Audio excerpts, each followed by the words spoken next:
Hitman एक बदमाश प्रणाली के साथ। अध्याय 541। पृथ्वी पर सबसे खतरनाक आदमी। माइकल ने सिरहीन प्राणियों के चारों ओर देखा, सबरीना को स्वीकृति की एक झलक दी। फिर आखिरकार सबरीना रोने और अतीत में जीने के बजाय आघात से बाहर आने लगी।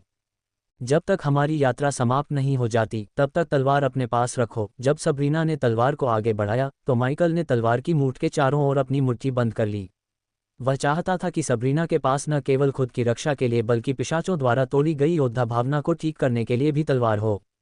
तुम्हें इसकी जरूरत होगी। धन्यवाद भूत। उसने उसे कसकर गले लगाकर आश्चर्यचकित कर दिया। क्या तुम मेरा एक काम कर सकती हो सबरीना? माइकल ने धीरे से उसके सिर को सहलाते हुए पूछा। कुछ भी। किसी को मत बताना कि तुम मुझसे यहाँ मिले थे। सबरीना ने उसे जाने दिया और एक कदम पीछे हट गई। फिर उसने हैरान चेहरे से उसकी ओर हाँ में देखा। क्यों? बस किसी को मत बताना। मेरे और अभिभावकों के बीच दोस्ताना संबंध नहीं है। मैं उनके काम में दखल नहीं देना चाहती। कुछ पलों के लिए सबरीना ने सोचा और फिर गहरी सांस ली। मैं समझती हूँ, मुझे लगता है कि तुम्हारा और हमारे परिवार का कुछ संबंध है घोस्ट। तुम हमेशा से विंस्टन को बचाते आए हो। सबरीना ने दुखी होकर हंसते हुए कहा। ठीक है, विंस्टन हमेशा मुसीबत में पड़ जाते हैं। माइकल मुस्कुराया और सबरीना के साथ उसके आगे का रास्ता चल दिया। क्या मैं तुमसे कुछ पूछ सकती हूँ? उदास रास्ते पर कुछ मिनट चलने के बाद सबरीना ने घोस्ट से पूछा। आगे बढ़ो। किसी की जान लेने के बाद तुम्हें कैसा लगता है? मेरा मतलब इन जीवों से नहीं बल्कि वास्तविक इंसानों से है। खुश हूँ। माइकल के जवाब ने उसे पूरी तरह चौंका दिया। वह दंग रह गई। खुश हूँ? क्यों? उसने सिर झुकाते हुए पूछा। मैं बेवजह लोगों को नहीं मारता। अगर मैं किसी को मारता हूँ तो इसका मतलब है कि मेरे पास कोई विकल्प नहीं है। मुझे खुशी होगी क्योंकि जान लेने के बाद मेरा एक दुश्मन कम हो गया है जो मेरी जान लेना चाहता था। क्या तुम्हें कोई पछतावा नहीं है? सबरीना ने उससे दूसरा सवाल पूछा। तुमने कितने लोगों को मारा है सबरीना? माइकल ने उसके सवाल का जवाब देने के बजाय उससे पूछा। कुछ लोगों को, लेकिन वे इसके लायक थे। तो फिर तुम क्यों जानना चाहती हो कि मैं कैसा महसूस करता हूँ? मैंने तुमसे कहा था सबरीना, अपने लिए जियो। आखिरकार अगर तुम खुश हो तो यही मायने रखता है। उसने अपने कदम तेज किए, उसके सामने आई और माइकल को देखते हुए पीछे की ओर चली गई। मेरे भाई ने कहा कि जब भी तुम किसी की जान लेते हो तुम खुद का कुछ हिस्सा खो देते हो। हाँ, कुछ लोग ऐसा कहते हैं। मैं उनमें से नहीं हूँ। या तो मैं किसी की जान लेता हूँ और खुद का कुछ हिस्सा खो देता हूँ, या फिर न मारूं और खुद को पूरी तरह खो दूँ। मैंने खुद को मरवाने के लिए इतनी मेहनत नहीं की। माइकल ने उससे बात करते हुए अपनी गर्दन के पिछले हिस्से को सहलाया। तुम्हारी महत्वाकांक्षा क्या है? तुम अपने जीवन में क्या बनना चाहते हो? वह माइकल का जवाब जानने के लिए उत्सुक दिखी। किसी कारण से सबरीना को घोस्ट से बात करना अच्छा लगा। जब वह रोवेना या नोआ से बात करती थी तो उसे हमेशा उनसे किसी तरह का दबाव महसूस होता था। वे दोनों उम्मीद करते थे कि सबरीना वही करे जो वे चाहते हैं। हालांकि घोस्ट ने उसे किसी और को संतुष्ट करने की कोशिश करने के बजाय खुद बनने के लिए प्रोत्साहित किया। बेशक सबरीना को इस समय इस बात का बिल्कुल भी अंदाजा नहीं था कि घोस्ट उसका बड़ा भाई है। अन्यथा उसे 100 गुना ज्यादा दबाव महसूस होता, क्योंकि घोस्ट उस अवस्था में था जहां नूह उसकी तुलना में फीका लग रहा था। अगर माइकल को पता होता कि सबरीना उसकी छोटी बहन है तो वह बेवकूफ़ योद्धा कोड के साथ उसके दिमाग को खराब नहीं करता। इसके बजाय माइकल उसे सिखाता कि असली दुनिया कैसे काम करती है। हर कोई जो चाहता है अमरता। मैं आराम से बैठूंगा और इस दुनिया की हर चीज़ का आनंद लूंगा। वैसे तुम्हारी सगाई पर बधाई। माइकल उसके शब्दों से थोड़ा हैरान था। तुम्हें कैसे पता चला? जहां तक माइकल को याद है केवल क्लेयर और बुजुर्गों को ही गया से उसकी सगाई के बारे में पता था। वह हेड्स में सभी के साथ यह खबर साझा करना चाहता था, लेकिन इससे पहले कि वह ऐसा कर पाता उन पर निंजा ने हमला कर दिया। अंगूठी। सबरीना ने उसकी उंगली पर सगाई की अंगूठी की ओर इशारा किया। यह अंतरिक्ष की अंगूठी जैसी नहीं लग रही थी। तो या तो आप इसे फैशन के लिए पहन रहे थे या फिर आप किसी से सगाई कर रहे थे, संभवतः हेलिया से। अंदाजा लगा रहे थे, है न? हाँ, सबरीना ने सिर हिलाया। ये देखना आश्चर्यजनक था कि वह कितनी जल्दी बदल गई। कुछ घंटे पहले वह एक टूटी हुई डरपोक लड़की थी और अब वह एक खुशमिजाज लड़की में बदल गई थी। उसे बस थोड़े सख्त प्यार और कुछ त्वचाहीन जीवों की जरूरत थी। मैंने एक अफवाह सुनी है कि तुम किसी और से शादी नहीं करने जा रही हो। क्या इसमें कोई सच्चाई है? तुमने सही सुना, सच में। सबरीना ने अपनी भौहें ऊपर उठाईं क्योंकि वह हैरान थी। तुम्हारे जीवन में एलिया के अलावा कोई और नहीं है। मुझे पता है कि मैं तुम्हारे निजी जीवन के बारे में पूछ रहा हूँ, लेकिन मैं वाकई हैरान हूँ। ये पहली बार है जब मैंने सुना है कि तुम्हारे जैसे प्रतिभाशाली व्यक्ति के जीवन में सिर्फ एक लड़की है। इसमें क्या गलत है? माइकल उसकी प्रतिक्रिया को देखकर हंसने से खुद को रोक नहीं पाया। कुछ नहीं, ये बहुत ही आश्चर्यजनक है। उदाहरण के लिए मेरे भाई को ही ले लो, उसके जीवन में कुछ लड़कियां हैं। कुछ, माइकल ने अपनी भौहें उठाईं। हाँ कुछ, सबरीना ने हंसते हुए कहा, नूह के हरम में लड़कियों की संख्या को याद करते हुए। हालांकि माइकल नूह के हरम में केवल 3 लड़कियों से मिला था, लेकिन वह जानता था कि वहाँ कई और भी थीं।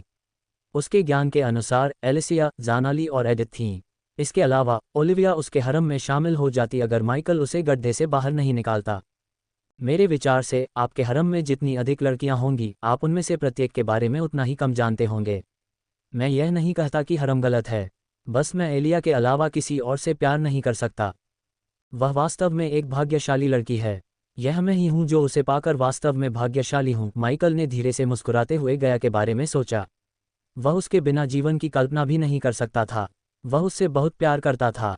जब वह उसके साथ था तो उसे भयावह समस्याएं भी छोटी लगती थीं। वह लैला जैसी सैकड़ों स्वर्ग विरोधी सुंदरियों की तुलना में गया को अपने साथ रखना पसंद करेगा। जब वे आगे और आगे उदास रास्ते पर चल रहे थे, माइकल ने प्रतीकों और आकृतियों को देखा जो कुछ ऐसा बना रहे थे जिसका वह अर्थ समझ सकता था। सबरीना ने देखा कि माइकल अचानक दीवार की ओर अपनी नज़र घुमाता है और उसकी ओर चलता है। क्या तुम्हें कुछ दिखाई देता है? सबरीना ने पूछा। उसने दीवार को करीब से देखा लेकिन उसे कुछ भी अलग अलग आकृतियां और प्रतीक नहीं दिखाई दिए। दूसरी ओर माइकल ने दीवार में हजारों भुजाओं वाली महिला को फिर से देखा, लेकिन इस बार वह किसी के पैरों के नीचे थी। हवा में लहराते हुए लंबे केप वाले आदमी ने अपनी बाँह आसमान की ओर उठाते हुए अपने बूट से उसकी गर्दन को छुआ। माइकल ने उसका हाथ पकड़ा और देखा कि उसके ऊपर एक उल्का जैसा कुछ गिर रहा था। ड्राइंग को देखते हुए माइकल ने अपनी भौहें सिकोड़ लीं। उसने सोचा कि 1000 भुजाओं वाली महिला रानी हो सकती है। उसे आश्चर्य हुआ कि वह आदमी कौन हो सकता है जो सर्वशक्तिमान रानी को अपने पैरों के नीचे ऐसे कुचल रहा है जैसे वह कोई कीड़ा हो। आदमी के अलावा उसने एक कुत्ते को भी देखा। उसने करीब से देखा क्योंकि कुत्ता जर्मन शेपर्ड जैसा था लेकिन उसके पंख थे। कुत्ता और आदमी दोनों ही हंसते हुए लग रहे थे। माइकल धीरे धीरे दीवार के साथ साथ चलता हुआ और अधिक से अधिक नक्काशी देखने लगा और उन सभी में आदमी और कुत्ते थे। मैं अभी भी कुछ नहीं देख सकता, सबरीना ने कहा। वहाँ देखो, शायद तुम्हें कुछ ऐसा दिखाई दे जो मुझे दिखाई नहीं दे रहा। माइकल ने सबरीना को दूर भेज दिया और अपने सामने दीवार पर नक्काशी पर ध्यान केंद्रित किया।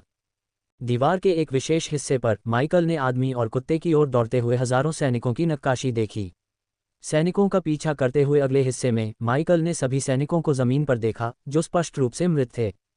उसने कुत्ते को सैनिकों के कवच को चीरते हुए देखा। वह कौन है? माइकल ने उस आदमी को छुआ और खुद से पूछा। इससे पहले माइकल ने ड्रैवन की नक्काशी देखी थी। आश्चर्यजनक रूप से उसे एथेरिया में खींचा गया था और माइकल वास्तव में ड्रैवन से मिला था। अब माइकल ने एक लंबे कोट और एक चोर पालतू कुत्ते में आदमी को देखा। उसने सोचा कि क्या वह किसी दूसरे ब्रह्मांड में जा रहा है। हंटर, अचानक अंधेरे गलियारों में एक चीखती हुई आवाज़ गूंजने से पूरा भूलभुलैया कांप उठा। वह क्या था? सबरीना ने अपने बगल की दीवार को पकड़ लिया, खुद को संतुलित किया। शक्तिशाली भूकंप के कारण भूलभुलैया कांपती रही। क्या तुमने सुना? सबरीना ने माइकल से पूछा। यह उसके लिए आश्चर्य की बात थी कि सबरीना ने चिल्लाहट सुनी। माइकल ने कभी भी इस तरह के गुस्से और आक्रोश से भरी हुई चीख नहीं सुनी थी। हर आदमी का एक अतीत होता है। माइकल ने गुस्से से भरी चीख के बाद गलियारों में एक और शांत आवाज़ सुनी। आवाज़ शांत, स्पष्ट और प्रभावशाली थी। सबरीना ने स्रोत का पता लगाने के लिए घबराहट में इधर उधर देखा लेकिन असफल रही। आवाज़ सुनने के बाद माइकल को लगा कि उसने आवाज़ पहले भी कहीं सुनी है, लेकिन उसे ठीक से याद नहीं आ रहा था कि कहाँ। मेरा एक इतिहास है। कंपन धीरे धीरे अपनी शक्ति खोता गया जैसे जैसे सबरिया ने खुद को संभाला। अगर आप हजारों दुश्मनों को मारते हैं तो कोई बुराई नहीं है, लेकिन एक गद्दार को जिंदा छोड़ना बुराई है। माइकल ने कुछ सेकंड बाद फिर से वही आवाज़ सुनी। मुझे यकीन है कि मैं हर किसी की कहानियों में खलनायक हूँ। मैं अपनी कहानी में हीरो हूँ। जैसे ही आवाज़ ने चिल्लाया, माइकल और सबरीना हवा के तेज झोंके से हवा में उछल गए। वे खुद को संभाल पाने से पहले कई मीटर पीछे की ओर उड़ गए। शिकारी, माइकल ने फिर से राक्षसी चीख सुनी। इस बार चीख ज्यादा तेज थी, लेकिन भूलभुलैया पहले की तरह नहीं हिली। मैं निश्चित रूप से अच्छा नहीं हूँ। मैं बुरा भी नहीं हूँ। मैं बस दुष्ट हूँ। माइकल को पूरा यकीन था कि उसने फिर से आवाज़ सुनी है। वास्तव में उसने धरती पर भी ठीक यही वाक्य सुना था। जैसे ही उसने आवाज़ के मालिक को पहचाना, माइकल ने देखा कि उसके बगल की दीवार टूट रही है। फिर उसने महसूस किया कि दीवार उसे अंदर खींच रही है। ओह शिट, हम फिर से आ गए। बल पहले से कई गुना अधिक शक्तिशाली था। उसने बस अपनी आंखें बंद कर लीं और खुद को दूसरे ब्रह्मांड में कूदने के लिए तैयार कर लिया। अंदर ही अंदर वह उत्साहित था, क्योंकि जब वह ड्रैवन से मिला तो उसने चाबी के बारे में और अधिक सीखा और एक नए उपकरण का विचार प्राप्त किया। इसलिए उसने सोचा कि वह जिस ब्रह्मांड में जा रहा था वहां उसे क्या मिल सकता है। माइकल दुनिया का नंबर 1 हिटमैन था, और अगर माइकल सही था तो वह पृथ्वी पर रहने वाले सबसे शक्तिशाली और खतरनाक आदमी से मिलने वाला था। अध्याय 542 माइकल हंटर से मिलता है। रेवेनफोर्ट शहर रेवन माउंटेन नामक एक ऊबड़-खाबड़ पहाड़ की तलहटी में बनाया गया था, और यह वास्तव में एक समकालीन आश्चर्य था। इसकी सुंदरता घास के हरे भरे मैदानों और अंतहीन जंगलों की पृष्ठभूमि से मेल खाती थी, जिसने शहर को आज के रूप में आकार देने में मदद की थी। इन खेतों और जंगलों से लाए गए व्यापारिक संसाधन बहुत महत्वपूर्ण थे। फिर भी जब वास्तुशिल्प डिजाइन की बात आती है तो वे भी प्रभावशाली थे, क्योंकि अधिकांश इमारतों को खेतों के खुलेपन की नकल करने के लिए बड़ी खिड़कियों की बहुतायत के साथ बनाया गया है। क्षितिज अजीबोगरीब इमारतों से भरा हुआ था और उनकी सुंदरता एक दूसरे से ही मेल खाती थी। रेवेनफोर्ट में पार्क और बगीचे खूब फल फूल रहे थे और बहुत ध्यान आकर्षित कर रहे थे। इतने सारे ड्यूक और कुलीन परिवारों ने रेवेनफोर्ट पर अपनी छाप छोड़ी थी, लेकिन केवल एक आदमी ने शहर को किंगडम डॉनगार्ड के गुलजार नियन शहर में बदल दिया। अब मैं कहाँ हूँ? एथेरिया के विपरीत माइकल को सड़क के बीचों बीच तैरते हुए एक खुली सड़क पर फेंक दिया गया। उसने चारों ओर देखा और वास्तव में दृश्य देखकर आश्चर्यचकित रह गया। कुछ क्षणों के लिए वह दृश्य देखकर चकित रह गया। उसकी दृष्टि में वह स्थान ऐसा लग रहा था जैसे किसी एनीमे से सीधे निकाला गया हो और उस पर नियॉन लाइटें छिड़की गई हों ताकि यह एक काल्पनिक मध्ययुगीन वेगास जैसा लगे। सड़क पर फैंसी कपड़े पहने लोगों की भीड़ थी। नियॉन साइन और प्रत्येक इमारत की सजावट के साथ साथ तारों से भरा आकाश एक शांत आकर्षण दे रहा था। कोई भी बिना किसी दूसरे विचार के शहर में खो जाना चाहेगा। माइकल कई कैसीनो, रेस्तरां, थिएटर और आश्चर्यजनक रूप से स्ट्रिप क्लब गिन सकता था। ये निश्चित रूप से उसका काम है। माइकल ने अपना सिर हिलाया और हंसा। माइकल भीड़ के ऊपर तैरता रहा, बिना किसी उद्देश्य के सड़कों को देखता रहा। सड़कों पर घूमते हुए माइकल ने देखा कि सड़कें कितनी साफ थीं। फिर उसने शहर की ओर देखते हुए कौवे के आकार के पहाड़ को देखा। लानत है, मैंने आज 1 लाख खो दिए। यार, तुम जानते हो कि वे क्या कहते हैं, घर हमेशा जीतता है। माइकल ने अपनी नज़र कैसीनो से बाहर निकलते हुए कुछ कल्पित बौनों की ओर घुमाई। इमारत एक छोटे पिरामिड जैसी दिख रही थी और उनकी आवाज़ इतनी तेज थी कि कई पैदल यात्री अपनी नज़रें उनकी ओर घुमा रहे थे।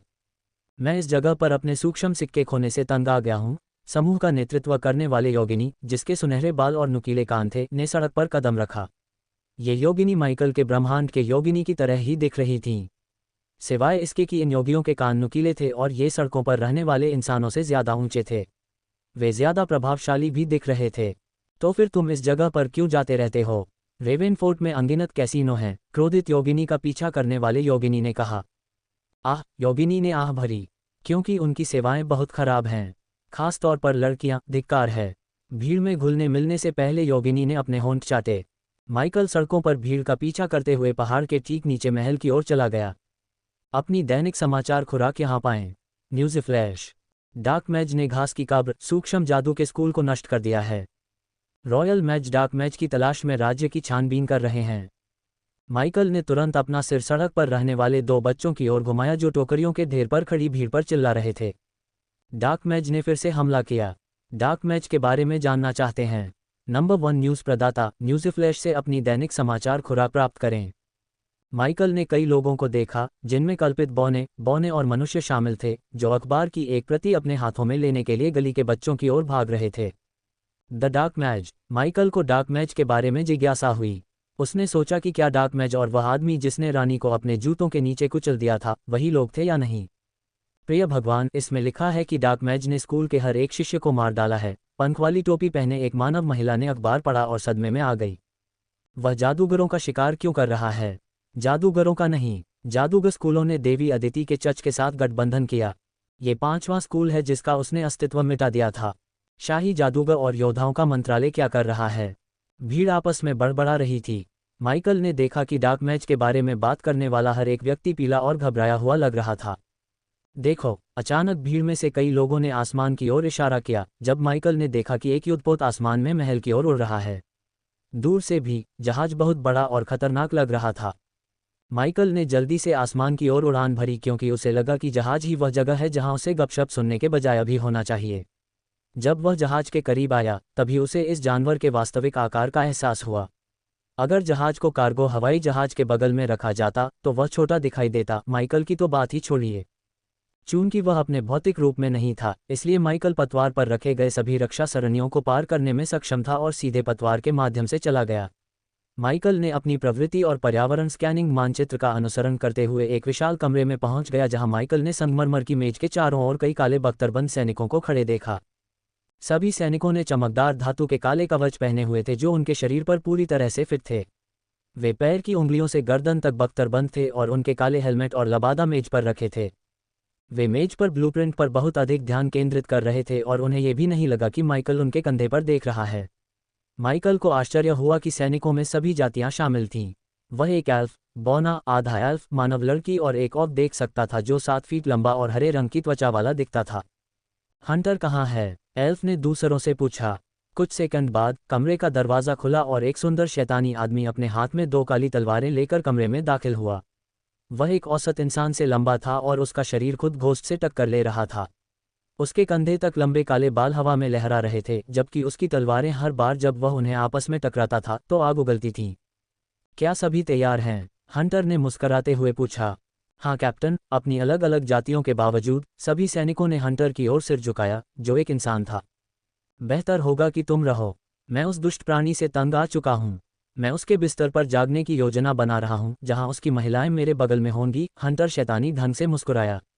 उसके जबड़े की बेहतरीन संरचना और बेहतरीन ढंग से सेट किए गए दांतों की आकर्षक पंक्ति ने उसकी शैतानी मुस्कान को और भी आकर्षक बना दिया। याद रखो दोस्तों, हम उस पर छिपकर हमला नहीं कर रहे हैं। यह उसकी शैली है, हम यह मेरी शैली में कर रहे हैं, जोरदार और सेक्सी। उसे पता होना चाहिए कि हम उसके लिए आ रहे हैं। हंटर ने अपनी गर्दन को मोड़ते हुए अपनी तलवारों को अपनी पीठ पर म्यान में डाल दिया। अर्लेन, हमें फिर से योजना के बारे में बताओ, हंटर ने एल्फ से कहा। ठीक है सुनो, एल्फ ने अपनी उंगली महल के सबसे ऊंचे बिंदु पर रखी। हमारे अंदर के आदमी ने पहले ही महल के चारों ओर की सुरक्षा को निष्क्रिय कर दिया है और छत का रास्ता खोल दिया है। इसलिए हम उस छत से गोता लगा रहे हैं जो हमें सीधे सिंहासन कक्ष तक ले जाएगी। योगिनी ने एक ब्रेक लिया और जारी रखा। सिंहासन कक्ष में पहुंचने के बाद हम उसके निजी रक्षक, अत्यधिक प्रशिक्षित ऑक्स के एक समूह से मिलेंगे।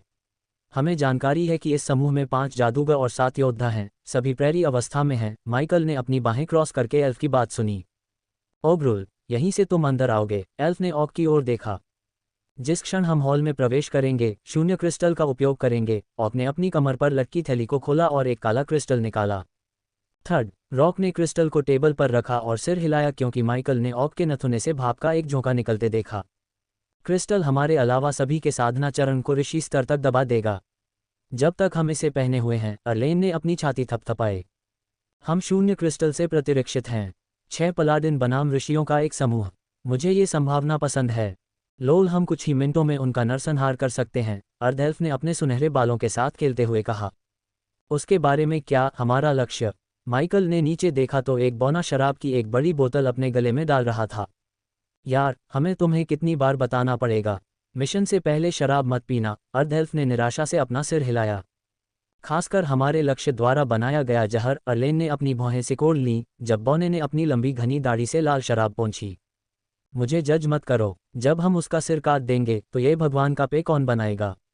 तुम्हें उसे देना ही होगा। वह एक दुष्ट व्यक्ति हो सकता है, लेकिन वह जानता है कि इस स्वर्गीय शराब को कैसे बनाया जाता है। बौने ने अपने हाथ में कांच की बोतल को चूमा। बस इसे चख कर देखो।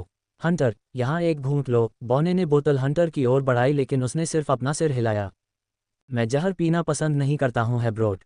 तो हत्या करना, चोरी करना और कुत्ते की तरह उछलना ठीक है, लेकिन पीना नहीं। हेब्रोट ने अपनी आंखें घुमाई।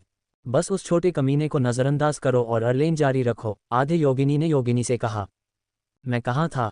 सिंहासन कक्ष में। तो जब ओग्रुल शून्य क्रिस्टल को सक्रिय करेगा और सभी की खेती को दबा देगा, हम बस उन्हें मार देंगे और लक्ष्य को हमारे बेस पर टेलीपोर्ट कर देंगे। क्या बकवास है? हम उसके सिर को उसके सिंहासन पर ही क्यों काट दें? हेब्रोट ने पूछा। सबसे पहले, मुझे उसकी सजावट से नफरत है। दूसरे, हमें राजा और उसके लोगों को उसकी मौत का गवाह बनाने की ज़रूरत है। वे भव्य क्षेत्र में हमारा इंतजार कर रहे हैं और मैं उन्हें निराश नहीं करना चाहता। हंटर मुस्कुराया और उसकी शैतानी मुस्कान को देखकर माइकल को पता था कि वह कुछ और भी योजना बना रहा था।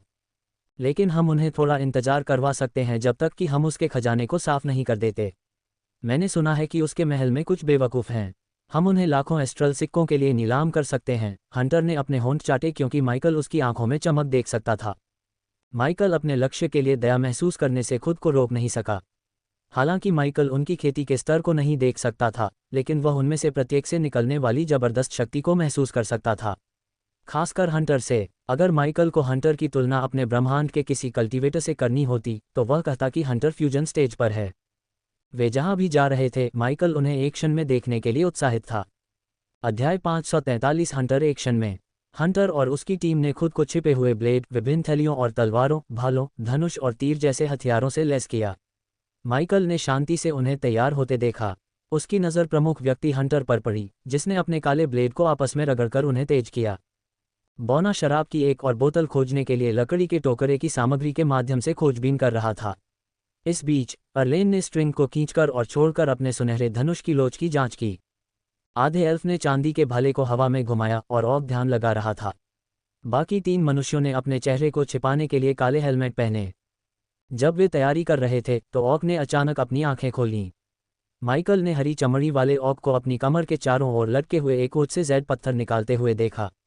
ऑक के मुंह से निकले 2 छोटे दांत और विशालकाय मांसल आकार के बावजूद वह बाकी लोगों से अलग, सौम्य और शांत दिख रहा था। डिंग डिंग डिंग, जेड पत्थर टिमटिमाया, ऊर्जा विस्फोटों को स्पंदित किया। हमारी लड़की? हंटर ने पूछा और ऑक ने सिर हिलाया। अंत में हंटर ने अपनी तलवार को तेज करना बंद कर दिया और मेज की ओर चल पड़ा। क्या सब कुछ तैयार है मोनोलिथ? हाँ, जेड पत्थर से एक लड़की की फुसफुसाहट सुनाई दी। मुझे बताओ कि वह वहाँ है, हंटर ने पूछा। हाँ, वह वहाँ है। मुझे लगता है कि वह जल्द ही अपने गुर्गों के साथ बैठक करने जा रहा है, इसलिए जल्दी आओ। लड़की हंटर के पास दौड़ी। हम जितना तुम सोचते हो उससे कहीं ज्यादा करीब है मोनोलिथ। अर्लेन, हमारा ETA क्या है? हंटर ने अपनी नज़र एल्फ पर घुमाई। 3 मिनट मोनोलिथ। वह अब कहाँ है? हंटर ने उस लड़की से पूछा जिसे मोनोलिथ कहा जाता है। माइकल ऑक और पत्थर के इतने करीब तैर रहा था कि वह लड़की की सांसें सुन सकता था।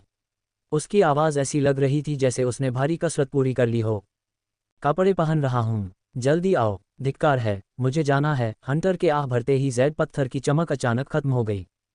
चलो चलते हैं और लड़की को वापस टीम में ले आते हैं। उसने अपनी गर्दन को मोड़ा और अपनी तलवारों को वापस म्यान में रख लिया। माइकल ने खिड़की से देखा और शक्तिशाली पहाड़ के नीचे खड़े राजसी ग्रे महल को देखा। जिस महल में वे जा रहे थे उसमें 7 ठोस गोल टॉवर थे जो सुंदर महल के रक्षात्मक और सजावटी पहलू दोनों थे। सभी 7 टॉवर ग्रे संगमरमर से बनी ऊंची संकरी दीवारों से जुड़े थे। स्टाइलिश खिड़कियां दीवारों पर एक असममित पैटर्न में बिखरी हुई थीं, साथ ही तीरंदाजों और तोपखाने के लिए सम्मित क्रेनेलेशन भी थे। माइकल खिड़कियों की ओर तैरता हुआ गया और महल के द्वार के बाहर जंगल को देखकर वास्तव में दंग रह गया। जंगल बायोलुमिनेसेंट जीवों और पेड़ों से जगमगा रहा था, जो महल के माहौल को और भी बढ़ा रहा था। रंगीन बायोलुमिनेसेंट पेड़ों, फूलों को देखने के बाद जंगल में नसों और नसों को देखकर माइकल समझ गया कि उन नियन रोशनी का निर्माण कैसे हुआ। उसने खिड़की से महल के चारों ओर देखा ताकि विस्तार के संकेत देख सके, क्योंकि कुछ हिस्सों का निर्माण स्पष्ट रूप से दूसरों की तुलना में हाल ही में हुआ था। महल के पास अभी भी कई निर्माण स्थल थे, साथ ही ग्रे संगमरमर के पत्थरों, मिट्टी और गाड़ियों के ढेर भी थे। ये स्पष्ट था कि जिसने भी महल में निवास किया था उसने इसे विस्तारित करने की योजना बनाई थी। माइकल जिस हवाई जहाज पर था वह धीरे धीरे महल के करीब आ गया। ये धीरे धीरे इतना ऊपर चढ़ गया कि माइकल छत पर एक कांच का दरवाजा देख सकता था जिसके दोनों ओर 4 मीनारें थीं। ये शो का समय है, हंटर ने अपनी मुट्ठी चटकाई क्योंकि उनके सामने लकड़ी का फर्श खुल गया था। बिना समय बर्बाद किए हंटर ने खुले स्थान से छलांग लगाई और उसके बाद बौना भी। फिर एक एक करके टीम के सभी सदस्य जहाज से बाहर कूद गए और महल के खुले स्थान की ओर गोता लगाने लगे। चलो हंटर को एक्शन में देखते हैं। आखिरकार माइकल जहाज से बाहर निकल गया और टीम का पीछा किया। चूंकि जहाज आकार में बहुत बड़ा था, इसलिए टॉवर में मौजूद सभी तीरंदाजों ने इसे देखा। इसके अलावा माइकल गार्ड को महल की दीवारों पर गश्त करते हुए देख सकता था, जो जगह जगह बेतरतीब ढंग से भाग रहे थे। माइकल को ऐसा लगा जैसे गार्ड चौंक गए हों। हुश हुश, नीचे गोता लगाते समय अर्लेन ने बीच हवा में टॉवर में मौजूद हर तीरंदाज पर तीर चलाए। वह अच्छा है, माइकल ने योगिनी के तीरंदाजी कौशल की प्रशंसा की। उसने जो भी तीर चलाया वह सीधे उसके निशाने के सिर में जा लगा। अमानवीय कौशल के बिना हवा में गोता लगाते हुए और हवा के प्रतिरोध का सामना करते हुए लक्ष्य को मारना असंभव होगा। बेशक गया भी ऐसा ही कर सकती थी। जब तीरंदाजी की बात आती है तो वह माइकल से आगे निकल जाती है। इसका मतलब यह नहीं था कि माइकल सटीकता विभाग में उससे पीछे था। गया को एक बेहतर तीरंदाज बनाने वाली चीज़ हवा के प्रतिरोध की गणना करने की उसकी प्रतिभा थी।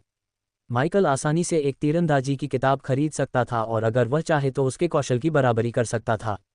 लेकिन अभी के लिए माइकल ने बदमाश अंक खर्च न करने का फैसला किया और उन्हें बचाने का फैसला किया। उन्हें रोको, हमारी सुरक्षा क्यों कम हो गई है? सुरक्षा बलों को क्या हुआ? माइकल ने महल में सैनिकों को पूरी तरह से भ्रमित होकर चिल्लाते हुए सुना।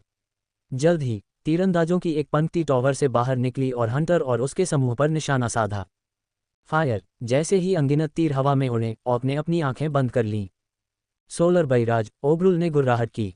पलक झपकते ही माइकल ने देखा कि उनके सामने चमकती हुई सुनहरी ऊर्जा से बनी एक ढाल बन गई। हंटर और अन्य लोग जल्दी से एक साथ आगे बढ़े और ढाल के पीछे उड़ गए क्योंकि तीर ढाल पर लगे और ढाल ने हर तीर को राख के ढेर में बदल दिया। फ्लेम लैश! जब हंटर और उसका समूह तीरंदाजों की पंक्ति के करीब पहुंच गया तो बॉने हेब्रोड ने अपने हाथ में भारी कुल्हाड़ी घुमाते हुए एक जादू किया। माइकल ने देखा कि हेब्रोड की कुल्हाड़ी से आग की एक लहर निकलकर महल के प्रवेश द्वार पर खड़े सैनिकों पर गिर रही थी। जैसे ही आग की लहर सैनिकों पर पड़ी, लहर ने सैनिकों को दो हिस्सों में काट दिया। खड़खड़ाहट! जब वे कांच से बने चौकोर प्रवेश द्वार के करीब पहुंचे तो ओब्रुल धीमा हो गया, पीछे रह गया। इसके विपरीत हंटर ने बस अपनी मुट्ठी बंद की, अपना हाथ बढ़ाया, कांच को तोड़ दिया और सीधे सिंहासन कक्ष पर जा गिरा। पाइरो कांटे! जैसे ही वे सिंहासन कक्ष पर उतरे, ओब्रुल ने अपना हाथ हिलाया, एक जादू डाला जिससे फर्श पर सैकड़ों ज्वलंत कांटे बन गए। आहा! एक अति वफादार तीरंदाज टूटे हुए प्रवेश द्वार से कूद गया, लेकिन खून से लाल आग से बने कांटों से जलकर मर गया। सिंहासन कक्ष में 14 ऑब्सीडियन स्तंभों में से प्रत्येक को घेरने वाले पॉलिश किए हुए ब्रेजियर थे जो सिंहासन कक्ष के निचले स्तरों को रोशन करते थे और हर चीज को एक गर्म चमक में ढक देते थे। छत से लटके अपेक्षाकृत मामूली झूमर टिमटिमाती रोशनी में नाच रहे थे। उसी समय इस भव्य हॉल के संगमरमर के फर्श पर गोगोल और मूर्तियां नीचे की ओर देख रही थीं। कोबाल्ट कालीन में आग लग गई क्योंकि उनमें आग के कांटे चिपके हुए थे। जलता हुआ कालीन सिंहासन से नीचे की ओर चला गया। ये दो रास्तों में बढ़ गया और दीवारों पर लटके हुए लाल रंग के शेर के सिर वाले काले बैनरों से मेल खाते हुए बाहर की ओर चला गया। प्रत्येक बैनर के बीच एक लंबी मोमबत्ती खड़ी थी, कुछ को छोड़कर सभी जल चुकी थीं और बदले में उनके नीचे एक काले बालों वाले आदमी के मोज़ाइक को रोशन कर रही थीं।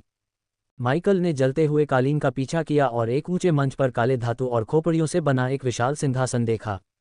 सिंहासन पर खोपड़ियां और हड्डियां उकेरी गई थीं, जिससे ऐसा लग रहा था कि यह सैकड़ों खोपड़ियों और हड्डियों से बना है। जलते हुए कालीन ने सिंहासन को घेर लिया और लपटों के बीच से माइकल ने सिंहासन पर बैठे एक युवक को देखा जिसने अपना सिर अपनी मुट्ठी पर टिका रखा था। अपने आसपास की अराजकता और आग के बावजूद माइकल ने उस युवक के चेहरे पर सदमे या डर के कोई लक्षण नहीं देखे। जब काले स्टीमपिंक फ्रॉक सूट पहने कई सैनिक सिंहासन कक्ष में भागे तो माइकल ने युवक पर अपना ध्यान खो दिया। ओब्रुल! अर्लेन चिल्लाया क्योंकि ऑक ने जल्दी से अपनी थैली से काला क्रिस्टल निकाला और क्रिस्टल को जमीन पर तोड़ दिया। जैसे ही ओब्रुल ने क्रिस्टल को तोड़ दिया, माइकल ने सिंहासन कक्ष में सभी को नष्ट करते हुए एक काली लहर देखी, सिवाय सिंहासन पर बैठे युवक के। चिपक जाओ! हंटर ने अपनी दोनों तलवारें निकाली और पहरेदारों पर टूट पड़ा। काले स्टीमपिंक फ्रॉक कोट पहने सैनिकों को देखते हुए वह उनके फैशन सेंस की तारीफ किए बिना नहीं रह सका। उनके सिर पर फेडोरा टोपी के साथ वे किसी माफिया परिवार के सैनिकों की तरह लग रहे थे। लेकिन जब हंटर ने अपनी दो तलवारों से उनके सिर को खरपतवार की तरह उखाड़ दिया तो उनके सिर के साथ साथ उनकी टोपियां भी चली गईं। उसकी तेज, घातक और सटीक तलवारबाजी ने सैनिकों में कहर बरपा दिया।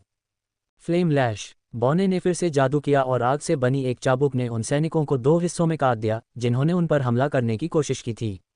कुछ ही सेकंड में हंटर ने सैनिकों की संख्या आधी कर दी थी। वह एक हत्या मशीन था और हर बार जब वह अपनी तलवारें घुमाता तो एक या दो लोगों की जान ले लेता। हंटर की टीम के हर एक व्यक्ति ने सैनिकों को इतनी आसानी से मार डाला।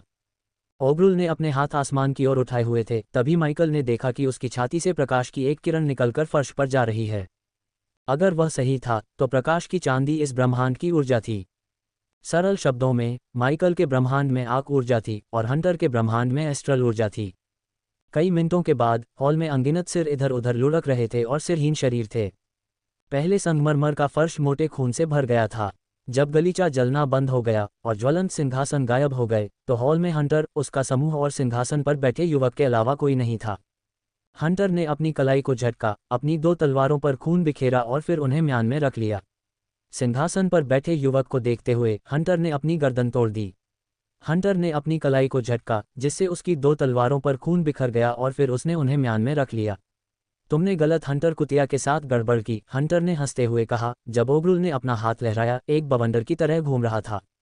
जब ऑक घूम रहा था, माइकल ने उसके हाथ में एक सुनहरा चर्मपत्र देखा।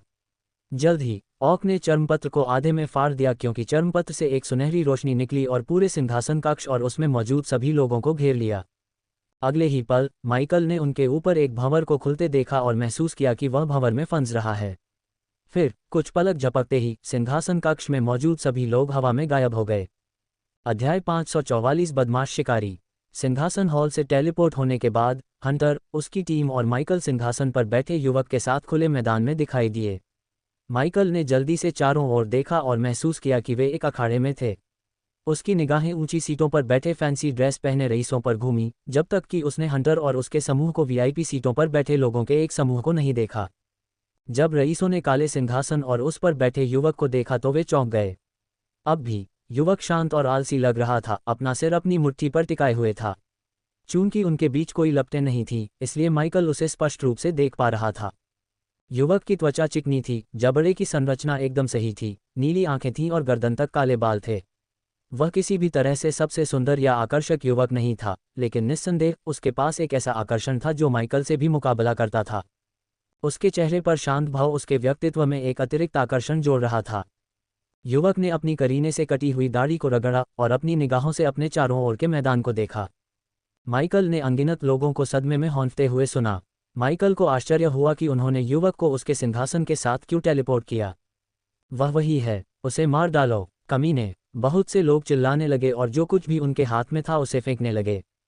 लेकिन बाकी लोग पीले पड़ गए। चुप हो जाओ। अचानक एक जोरदार चीख पूरे अखाड़े में गूंजी, जिसने सभी को चुप करा दिया।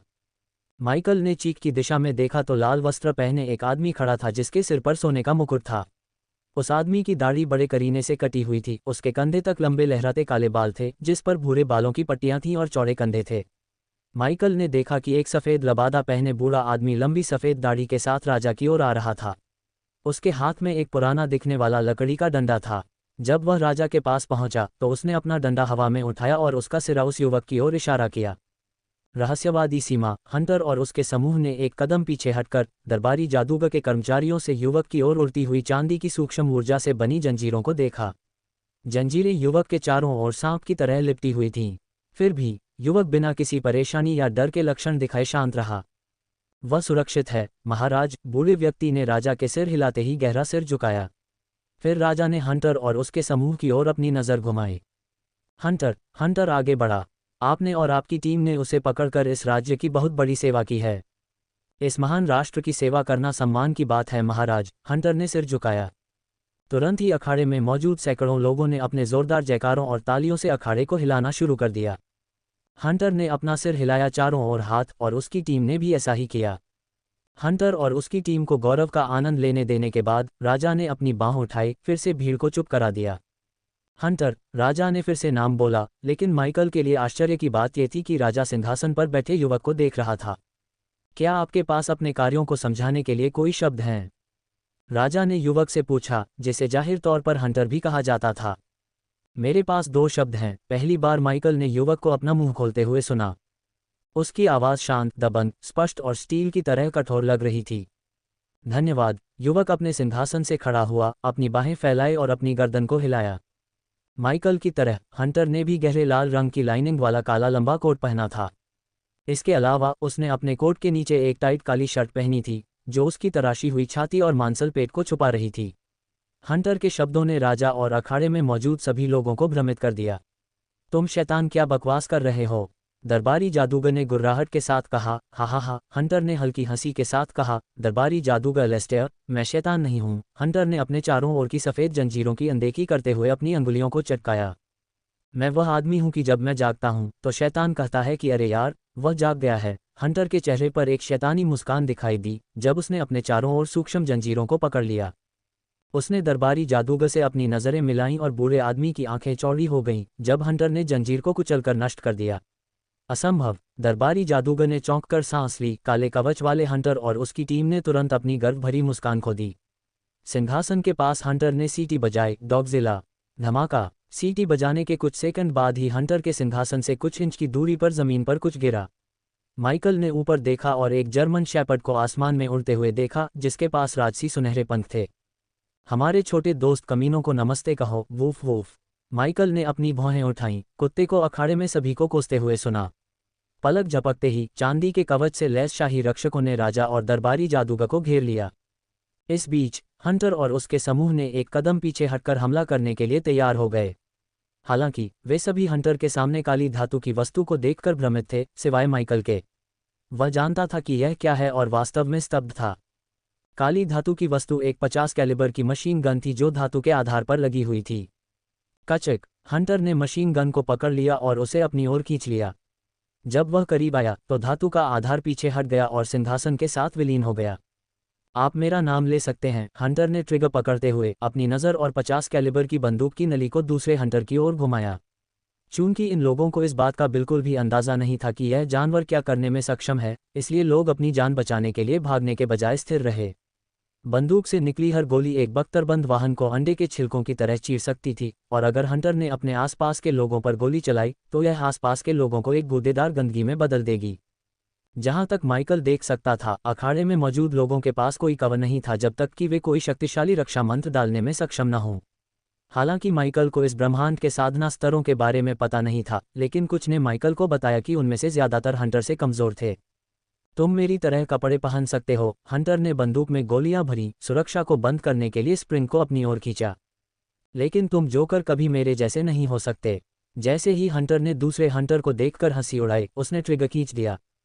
धमाका! हंटर के पास अपनी तलवारें निकालने का समय भी नहीं था क्योंकि उसका शरीर खूनी धुंध में फट गया। अखाड़े से एक महिला ने जितना हो सका उतनी जोर से चिल्लाया, लेकिन 50 कैलिबर की बंदूक की तेजी से फायरिंग की आवाज से उसकी आवाज दब गई। हा हा हा हा, हंटर पागलों की तरह हंसा और उसने सभी पर गोलियां बरसाईं।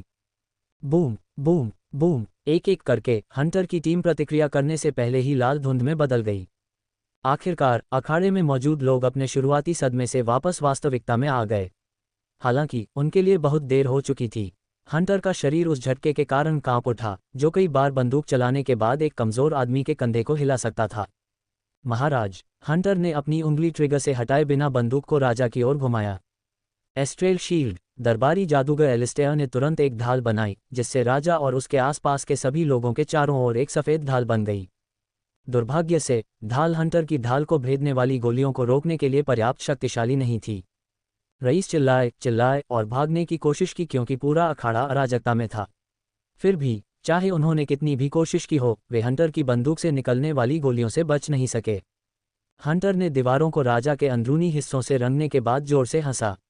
दुर्भाग्य से शाही रक्षक और दरबारी जादूगर भी नहीं बचे क्योंकि हंटर ने कुछ ही सेकंड में उन्हें लाल धुंध में बदल दिया।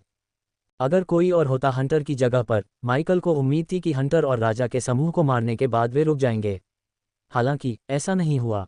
गोलियों की बौछार करने वाला और निहत्थे रईसों का नरसंहार करने वाला आदमी धरती का सबसे खतरनाक आदमी था, किंगडम ब्लेड का सबसे कम उम्र का तानाशाह। जब माइकल छायादार अंडरवर्ल्ड में घूम रहा था, हंटर ब्लेड ने सैन्य रूप से सुपर विकसित किंगडम ब्लेड पर शासन किया और दुनिया के हर एक नेता से डरता था। यहां तक कि धरती पर वापस आकर उनमें से किसी ने भी हंटर के सिर पर कोई अनुबंध रखने की हिम्मत नहीं की। यही कारण है कि माइकल ने कभी आधुनिक समय के तानाशाह हंटर ब्लेड की हत्या करने का रास्ता नहीं अपनाया। जब दुनिया में कोई खेती नहीं थी तो उस आदमी ने दुनिया को आतंकित कर दिया। इसलिए माइकल कल्पना भी नहीं कर सकता था कि वह खेती की दुनिया में क्या करेगा जहां उसे ऊपरी हाथ लगता था। हंटर ब्लेड एक बदमाश प्रणाली के साथ तानाशाह का एमसी है। आपको ये कैसा लगा? हंटर हंसता रहा और उसने अखाड़े में मौजूद हर एक रईस का कत्लेआम जारी रखा। हंटर ने अखाड़े में मौजूद हर किसी को साबित कर दिया कि वह दुनिया का सबसे खूंखार अपराधी क्यों है। राजा और रईसों ने गलत आदमी के साथ खिलवाड़ करने के लिए अपने संसाधन झोंक दिए और अपनी जान देकर इसकी कीमत चुकाई। बिना किसी विचार के कि हंटर के पास एक बदमाश प्रणाली का अपना संस्करण था, माइकल ने हंटर को हर उस रईस के साथ अखाड़े को नष्ट करते देखा जो उसकी मौत को देखने के लिए यहां आया था। मशीन गन की धमाकेदार आवाज अखाड़े में गूंज रही थी, जो माइकल को धरती पर उसके जीवन और आग्नेयास्त्रों की शक्ति की याद दिला रही थी। हालांकि हंटर द्वारा अखाड़े में आखिरी रईस को मार दिए जाने के बाद बंदूक की घिनौनी आवाज आखिरकार गूंजना बंद हो गई। अंत में हंटर ने अपनी उंगली ट्रिगर से हटा ली, ताली बजाई और अपने हाथों से बारूद झाड़ दिया। हंटर की दुनिया बिल्कुल माइकल की तरह थी। फिर भी माइकल के विपरीत हंटर ने धरती पर अपने पास मौजूद हथियारों के आधार पर हथियारों का एक शस्त्रागार बनाया। ये 50 कैलिबर की मशीन गन उन हथियारों में से एक थी जिसे उसने बदमाश प्रणाली की मदद से बनाया था।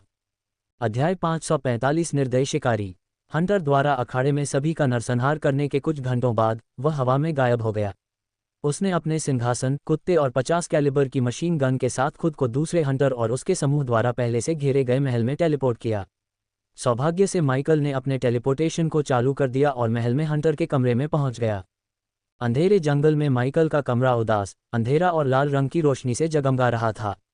इसके विपरीत हंटर का कमरा शानदार था, एक शानदार झूमर से जगमगाता हुआ और बीच में सुरुचिपूर्ण गोल बिस्तर सहित फैंसी फर्नीचर से भरा हुआ था। कांच की खिड़कियों पर लटके सुनहरे पर्दे महल के नीचे के राज्य के सुंदर दृश्य को रोकते थे। हालांकि चूंकि हंटर का कमरा महल की सबसे ऊंची मंजिल पर था, इसलिए माइकल रेवेनफोर्ट के लगभग पूरे शहर को देख सकता था। कमरे में काल्पनिक, मध्ययुगीन और आधुनिक का मिला-जुला माहौल था। दीवारों को चारकोल ब्लैक रंग से रंगा गया था, जबकि विक्टोरियन युग के फर्नीचर ने कमरे को एक खास आकर्षण दिया था। इसके अलावा फायरप्लेस के ठीक बगल में एक बड़ी ओक की मेज और मेज के पीछे एक सिंहासन भी था। फायरप्लेस ने कमरे को सुनहरे नारंगी रंग की रोशनी से जगमगा दिया, जिसमें कवच, हंटर के चित्र और दीवार पर लटके हथियार दिखाई दे रहे थे। उस पल माइकल हंटर के बिस्तर की बजाय बाहर के शहर को देखना पसंद कर रहा था।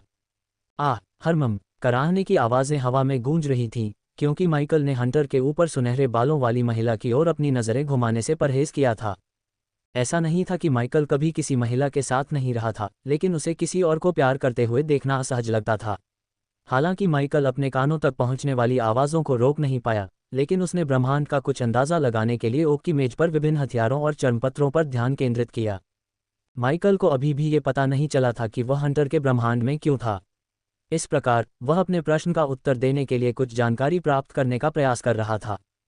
मेज पर रखे चर्मपत्रों को पढ़ते समय माइकल को कई बार एस्ट्रल एनर्जी शब्द मिला। माइकल को यह स्पष्ट था कि इस ब्रह्मांड में एस्ट्रल ऊर्जा है, ठीक वैसे ही जैसे आक ऊर्जा थी।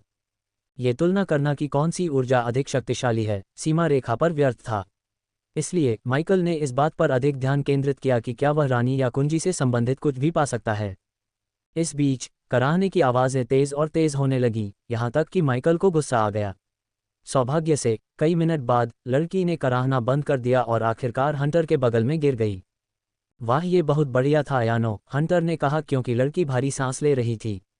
कुछ क्षणों के लिए लड़की कोई शब्द नहीं बोल पाए। उसकी भारी सांसों को सुनकर ही कोई बता सकता था कि वह कितनी थकी हुई थी। तीव्र प्रेम प्रसंग के बाद कोई भी उसे थकावट के लिए दोषी नहीं ठहराएगा।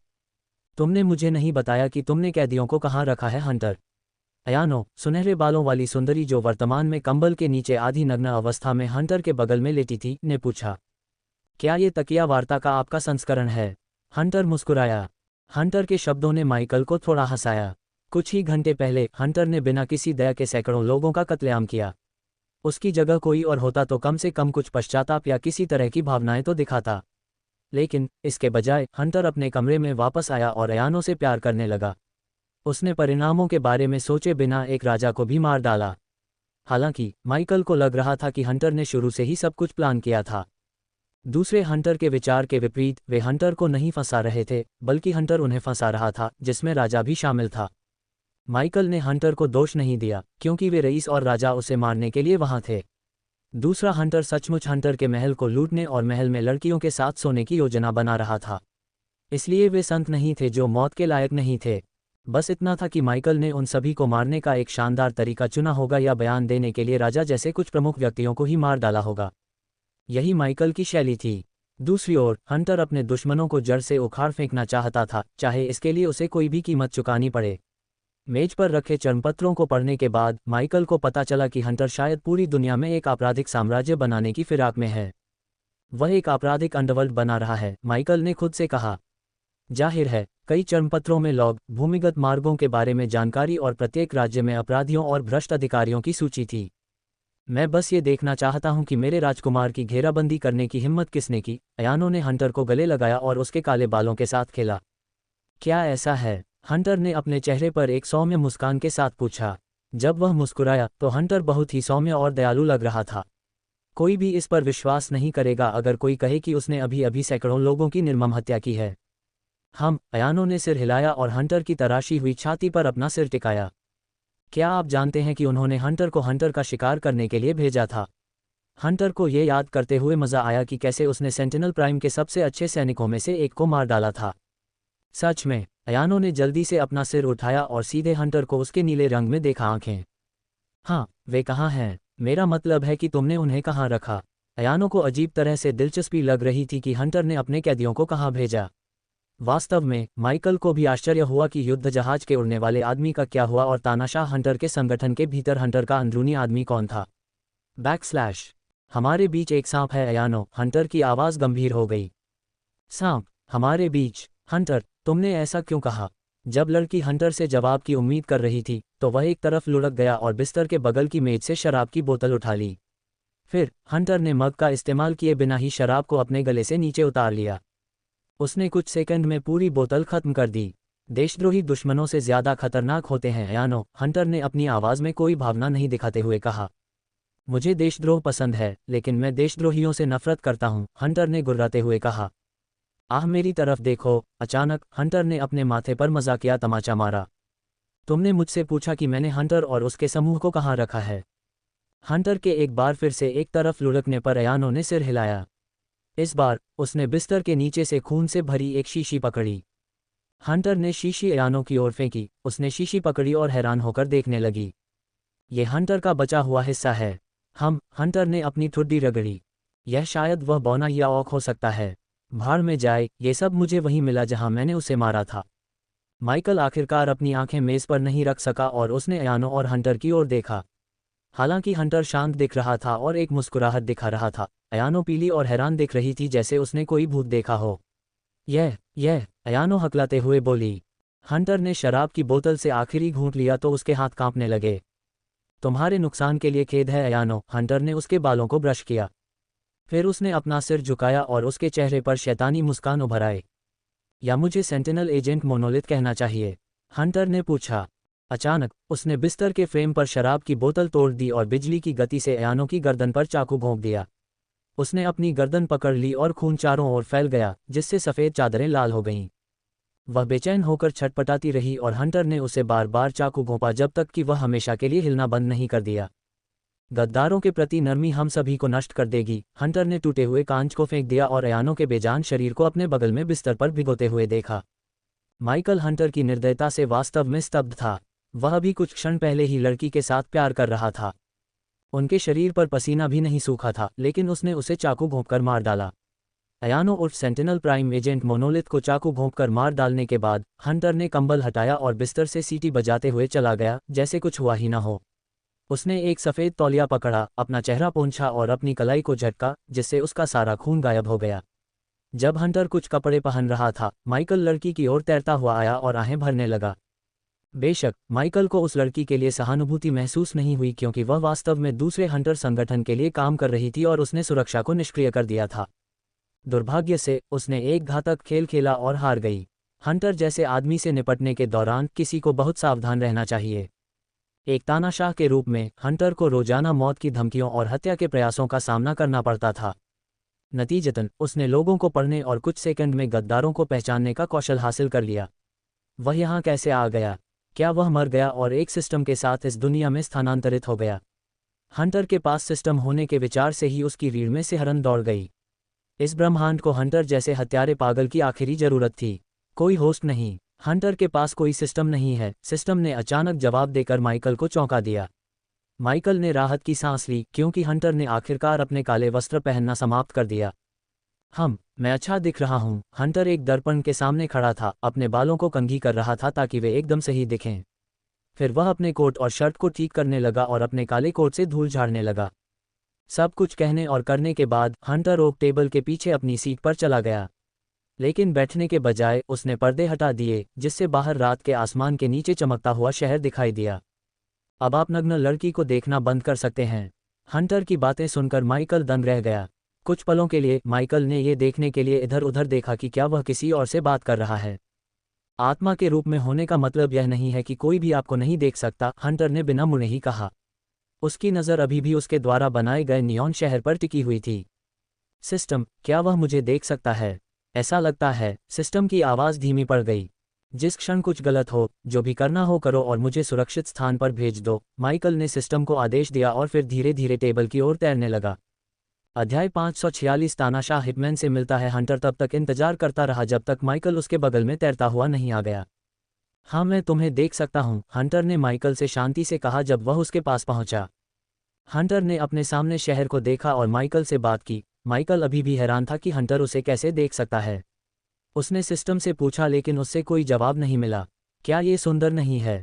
हंटर ने माइकल से पूछा, उसके सामने नियॉन शहर को देखते हुए। इस जगह को बनाने में मुझे सालों लग गए, लेकिन वे इसे कुछ ही दिनों में नष्ट करने की कोशिश कर रहे हैं। हंटर की नज़र तलवार की तरह तेज हो गई। वह उनमें से एक थी। पहली बार माइकल ने हंटर से बात की। हंटर ने सिर हिलाया। मैं नहीं जानता कि तुम कहाँ से आए हो, लेकिन यहाँ कुलीन महिलाएं अपना शरीर बेचने के बजाय अपनी जान गंवाना पसंद करेंगी। हंटर ने अपने कंधे के ऊपर से मोनोलिथ की ओर देखा। वह कुतिया सबसे गौरवशाली परिवारों में से एक से आई थी, फिर भी उसने मेरी कुतिया बनने का फैसला किया। क्या तुम जानते हो क्यों? हंटर ने अपनी नज़र माइकल की ओर घुमाई। हंटर की नज़र में माइकल एक भूतिया सफ़ेद धुएं के रंग का सिलहुट था। माइकल ने कुछ नहीं कहा क्योंकि हंटर ने हंसते हुए कहा, क्योंकि वह अपने शरीर को शुद्ध रखने से ज़्यादा मुझे पकड़ना चाहती थी। हंटर ने अपनी भौहें से कुड़ी। क्या तुम जानते हो कि वे मुझे क्यों पकड़ना चाहते हैं? माइकल ने अपना सिर हिलाया, हालांकि उसे इसका कारण स्पष्ट रूप से पता था। क्योंकि वे सिर्फ मुझसे डरते हैं। कमज़ोर लोग सबसे मजबूत लोगों से डरते हैं। वे इस तथ्य को समझने में विफल रहते हैं कि लोग या तो मजबूत होते हैं या कमज़ोर। मजबूत लोग शासन करते हैं और कमज़ोर लोग मर जाते हैं। तुम सही हो, सिवाय इसके कि माइकल ने हंटर की ओर अपनी नज़र घुमाने से पहले एक सेकंड के लिए मोनोलिथ के बेजान शरीर को देखा। मजबूत लोग दूसरों को खेलने नहीं देते। हा, हंटर आश्चर्यजनक रूप से हंस पड़ा। तुम्हें लगता है कि मुझे अभी पता चला कि वह कुतिया एक सांप थी? टीएस, हंटर ने शैतानी मुस्कान के साथ अपना सिर हिलाया। जिस क्षण वह मेरे घेरे में आई, मुझे उसके इतिहास के बारे में सब पता चल गया। उसे लगा कि वह मेरे साथ खेल रही है। मैंने उसके इर्द गिर्द वह भ्रम पैदा किया। इस बार माइकल को वाकई थोड़ी हैरानी हुई। तो फिर क्यों? माइकल की आवाज़ धीमी पड़ गई जब हंटर फिर से हंसा। तुम जानना चाहते हो कि मैंने उसे क्यों नहीं मारा? माइकल ने सिर हिलाया। सबसे पहले मैंने उसके जरिए सेंटिनल प्राइम को फर्जी जानकारी दी। इसके अलावा जल्दी क्या थी? सेक्स बहुत बढ़िया था। हंटर ने कंधे उचकाए। आप मवेशियों को राज करने के लिए नहीं बल्कि वध करने के लिए खिलाते हैं। हंटर की बात सुनकर माइकल को लड़की पर दया आ गई। हालांकि हंटर शुरू से ही उसका इस्तेमाल कर रहा था, ये समझे बिना कि वह सिर्फ एक भेड़ है जिसे वध किया जाना है। अगर माइकल के साथ भी ऐसा ही होता, क्योंकि संरक्षक संघ ने उसके पास एक जासूस भेजा था, तो वह जासूस को मार देता। हालांकि हंटर इतना निर्दयी और दुष्ट था कि उसने उन्हें बिस्तर पर लिटाया, उन्हें झूठी जानकारी दी और अंत में उन्हें बिस्तर पर ही टूटी बोतल से मार डाला। मेरे बारे में बहुत हो गया। मुझे बताओ कि तुम यहाँ क्यों हो? क्या तुम कुछ ढूंढ रहे हो? हंटर ने माइकल से पूछा। माइकल अभी कहानी बनाने ही वाला था कि हंटर ने माइकल को फिर से चौंका दिया। तुम चाबी ढूंढ रहे हो? क्या मैं सही हूँ? माइकल ने अपना चेहरा सीधा रखा, लेकिन हंटर के शब्दों से चौंक गया। माइकल आखिरी चीज जो चाहता था वह चाबी पाना था, जो धारक को ब्रह्मांडों के बीच यात्रा करने में सक्षम बना सकती थी। अगर आपको इस बात की चिंता है कि अगर मेरे पास चाबी होती तो मैं क्या करता, तो परेशान मत होइए। इसके बजाय इस बात की चिंता करें कि अगर उसके हाथ में चाबी आ जाती तो वह क्या करती। माइकल ने हंटर की आवाज़ को गंभीर होते सुना और उसके चेहरे पर शांति धीरे धीरे गायब होते देखी। रानी, माइकल ने हंटर के सिर हिलाते ही कहा, तुम्हें सब कुछ कैसे पता था? माइकल हंटर से पूछने से खुद को रोक नहीं पाया, जो उससे कहीं ज्यादा जानता था। तुम अकेले नहीं हो जो दूसरे ब्रह्मांडों की यात्रा कर चुके हो, भूत। हंटर ने लंबे कोट के नीचे पहनी काली शर्ट को नीचे खींचा और अपनी बाईं छाती पर एक लंबा गहरा निशान दिखाया। छाया क्षेत्र से यह उपहार मिला। माइकल अभी भी सदमे में था, ये सोचकर कि हंटर उसकी पहचान कैसे जान पाया। तुम्हें पता है मैं कहाँ से आया हूँ? हमारे पास एक भूत भी था। हंटर के आगे बोलते ही माइकल का दिल धड़क उठा। सिर्फ उसका नाम ही कुलीनों की पैंट गीली करने के लिए काफ़ी था। कोई भी उन्हें दोष नहीं दे सकता क्योंकि वह मेरी दुनिया का अब तक का सबसे खतरनाक हत्यारा था। हंटर ने धीरे धीरे धरती पर बिताए अपने समय को याद किया और अपने समय के सबसे खूंखार हत्यारे के बारे में बात की। जब वह तुम्हें अपना लक्ष्य बना लेगा तो तुम मर जाओगे। तुम्हें पता नहीं होगा कि कब या कैसे। ज़्यादातर समय लक्ष्य के परिवार को यह भी पता नहीं होगा कि उसकी वास्तव में हत्या कर दी गई है। कोई सुराग, कोई निशान या कोई सबूत नहीं होगा। भूत एक मिथक था, लीजेंड। डिंग। होस्ट को सफलतापूर्वक बदमाश बनने के लिए बधाई। इनाम 20,000 बदमाश अंक है। सिस्टम ने उसके दिमाग में आवाज़ लगाई और उसे अभी अभी मिले बदमाश अंकों की संख्या से आश्चर्यचकित कर दिया। केवल कुछ चुनिंदा लोगों को ही पता था कि भूत मौजूद है। एक बार की बात है, भूत रहता था। हंटर ने आखिरी कुछ शब्द ऐसे कहे जैसे वह गा रहा हो। मैं चुनिंदा लोगों में से था, लेकिन अचानक भूत गायब हो गया। कुछ ने कहा कि वह मर गया, कुछ ने कहा कि वह कभी अस्तित्व में नहीं था, और कुछ का मानना था कि वह बस सेवानिवृत्त हो गया। आप क्या सोचते हैं? माइकल ने शांति से पूछा। माइकल बता सकता था कि हंटर ने उसकी आंखों को देखकर पहले ही उसकी पहचान को डिकोड कर लिया है। मुझे लगता है कि वह दूसरे ब्रह्मांड में चला गया। मुझे लगता है कि वह भगवान बन गया। हंटर घोस्ट के करीब गया और उसकी आंखों में देखा। मुझे लगता है कि वह छाया क्षेत्र से होकर आया और मेरे सामने खड़ा है। डिंग, सफलतापूर्वक बदमाश बनने के लिए मेजबान को बधाई। इनाम 30,000 बदमाश अंक है। तो मुझे लगता है कि मैं भूत को देखने वाला पहला आदमी बनूंगा और कहानी सुनाने के लिए जीवित रहूंगा, हंटर ने मुस्कुराते हुए कहा।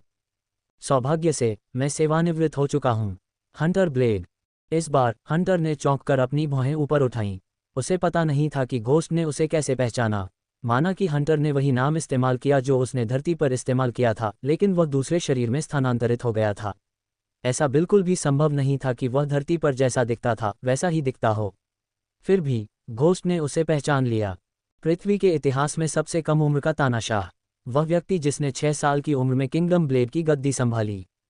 धरती पर चलने वाला सबसे खतरनाक आधुनिक तानाशाह। पिछली बार जब मैंने सुना था तो तुम और परमाणु मिसाइलें बना रहे थे। क्या हुआ हंटर? वे तुम्हारे चेहरे पर फट गए, माइकल ने हंसते हुए कहा, और हंटर ने भी। मेरे ऊपर नहीं, हंटर ने मुस्कुराते हुए कहा। चलो बस इतना ही कहो कि मैंने इस ब्रह्मांड में आने से पहले पृथ्वी की घड़ी को रीसेट कर दिया।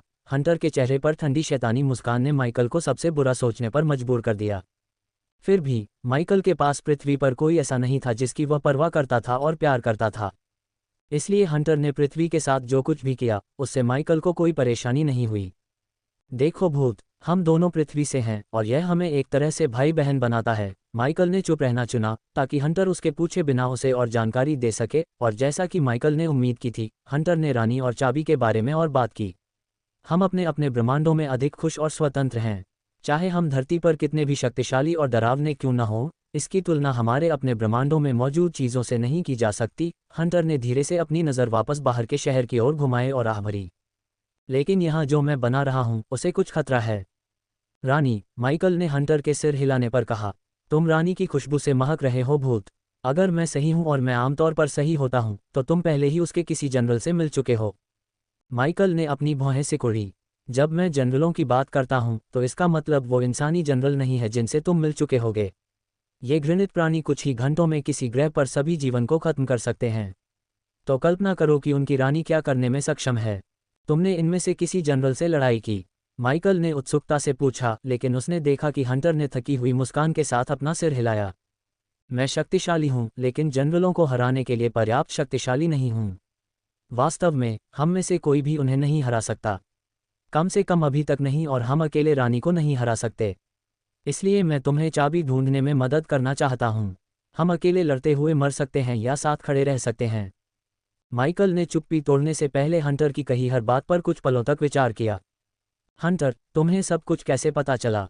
अगर तुम पहले ही शैडो दायरे में जा चुके थे तो तुम्हें चाबी पाने से किसने रोका? मुझे सैकड़ों चमड़ीहीन बदसूरत कमीनों को मारने के अलावा कुछ भी याद नहीं है। आप कितने ब्रह्मांडों में गए हैं? हंटर के उत्तर ने माइकल को निराश कर दिया, लेकिन जब उसने हंटर की आंखों में देखा तो माइकल को हंटर के झूठ बोलने का कोई संकेत नहीं मिला।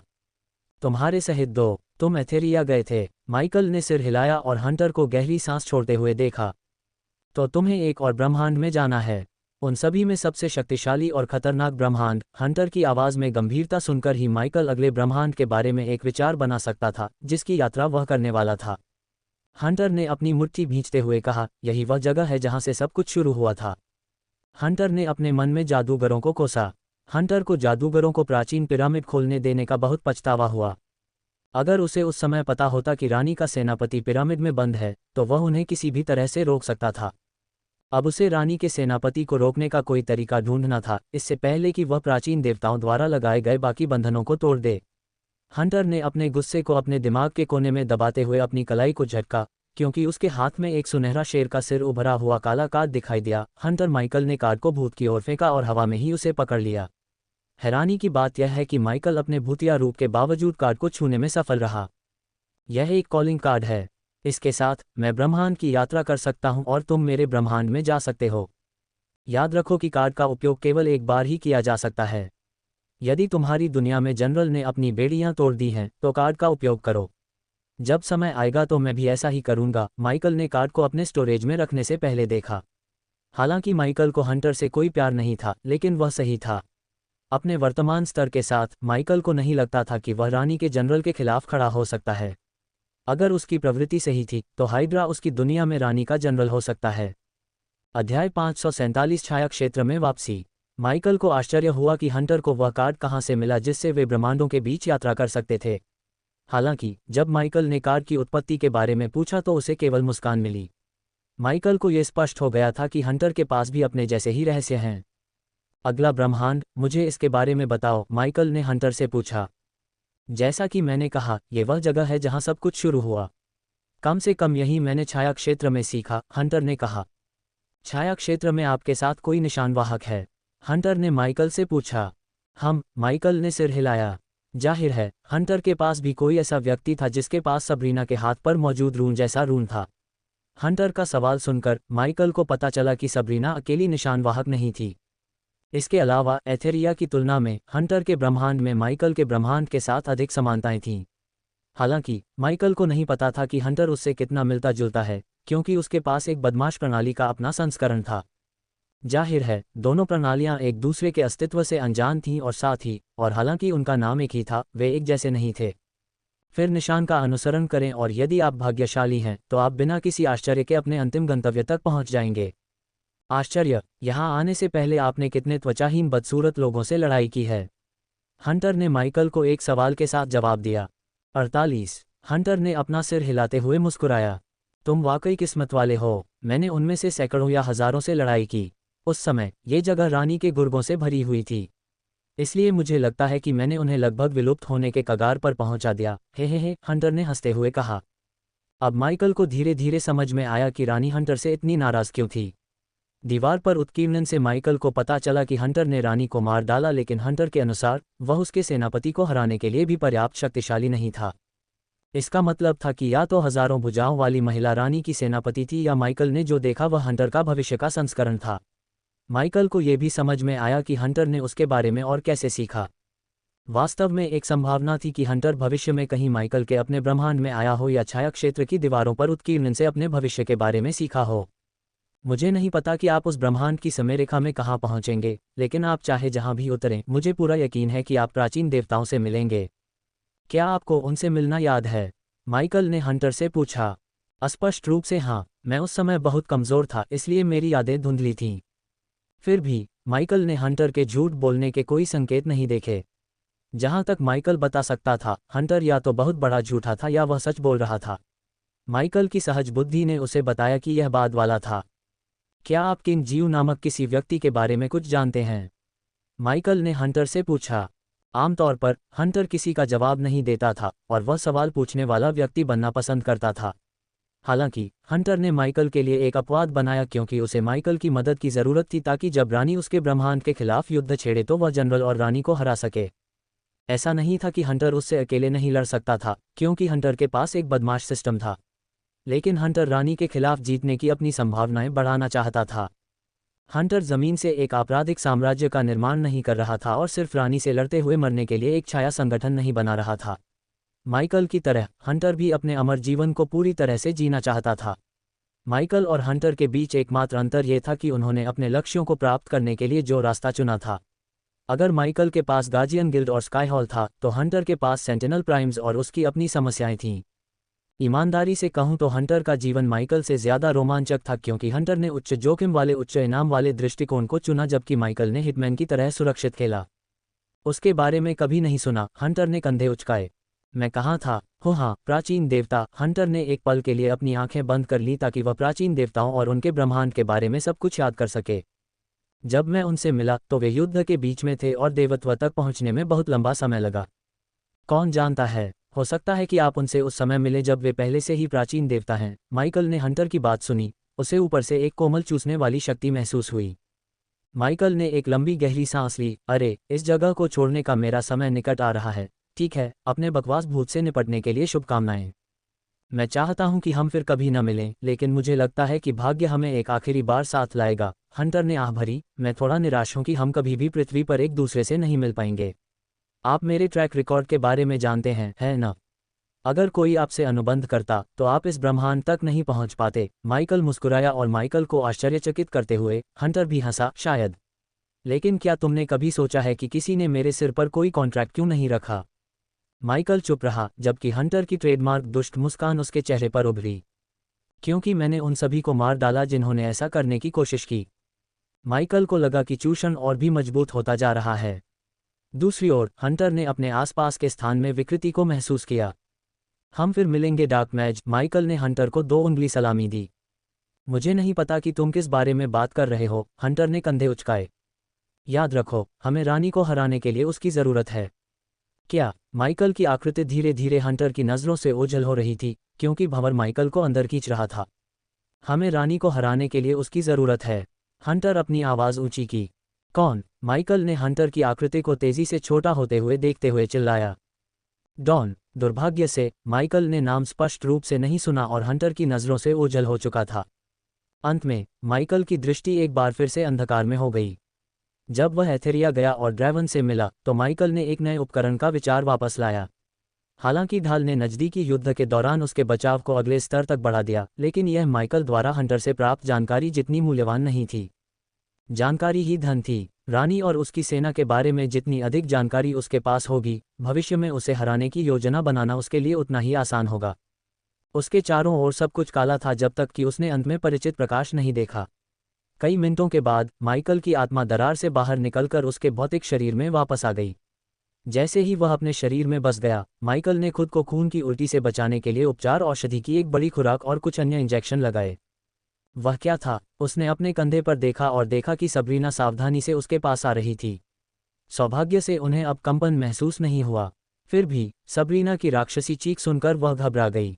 कोई विचार नहीं, माइकल ने झूठ बोला, क्योंकि सबरीना को अन्य ब्रह्मांडों और एथेरिया और हंटर के ब्रह्मांड में उसने जो सीखा उसके बारे में जानने की कोई आवश्यकता नहीं थी। जितनी जल्दी हम चाबी खोज लेंगे उतना ही बेहतर होगा, माइकल ने कहा। माइकल के लिए ऐसा लगा जैसे वह घंटों चला गया था।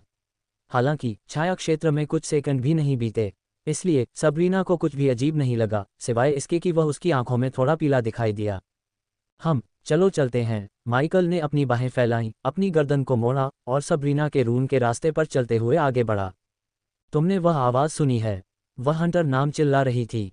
ये जगह नरक की तरह डरावनी है, सबरीना ने माइकल के बगल में चलते हुए कहा।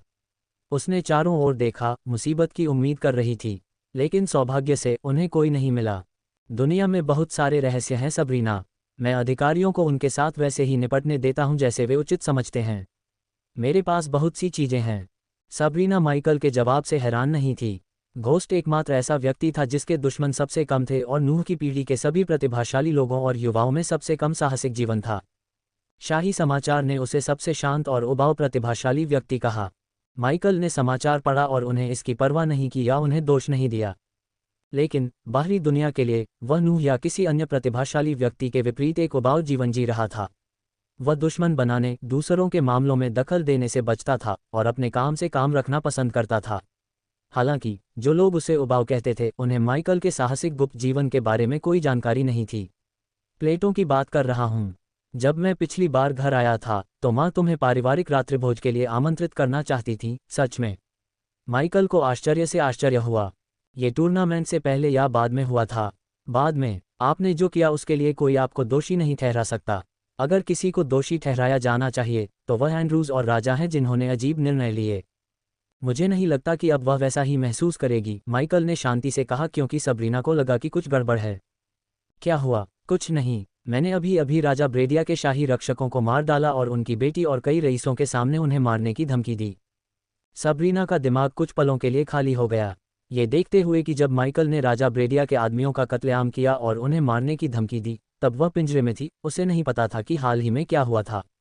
मुझे इसकी उम्मीद थी। माइकल ने सबरीना को देखकर आश्चर्यचकित होकर अपना सिर दूसरी ओर घुमाया।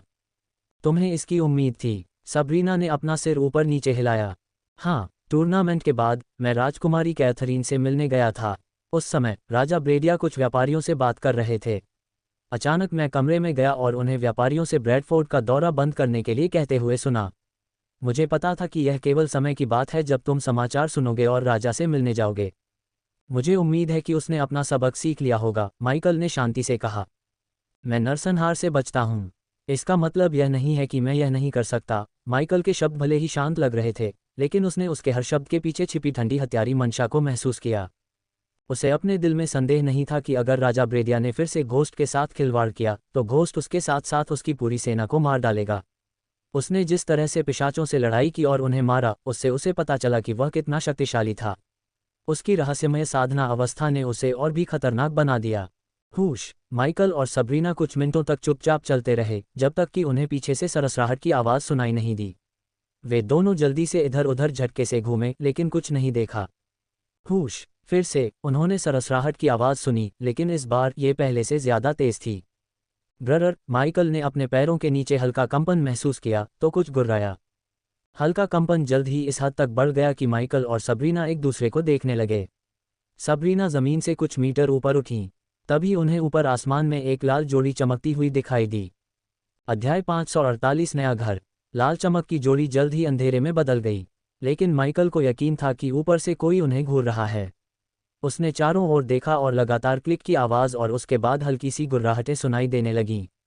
मेरे करीब रहो, माइकल ने सबरीना से कहा, क्योंकि वह उसके करीब आ गई और उसकी पीठ को देख रही थी। तुम कहाँ हो कमीने? माइकल ने अपनी एक्स-रे दृष्टि को सक्रिय करते हुए बड़बड़ाया। उसकी थमल दृष्टि उनके आसपास के क्षेत्र में तब तक घूमती रही जब तक कि उसे एक सिलहूट दिखाई नहीं दिया जो 10 फीट के भालू की तरह एक दीवार से दूसरी दीवार पर कूद रहा था। अपने आकार के बावजूद प्राणी ने एक प्रशिक्षित पाकौर विशेषज्ञ की चपलता दिखाई। अपने आकार और चपलता के अलावा प्राणी में अदृश्य होने की क्षमता भी थी।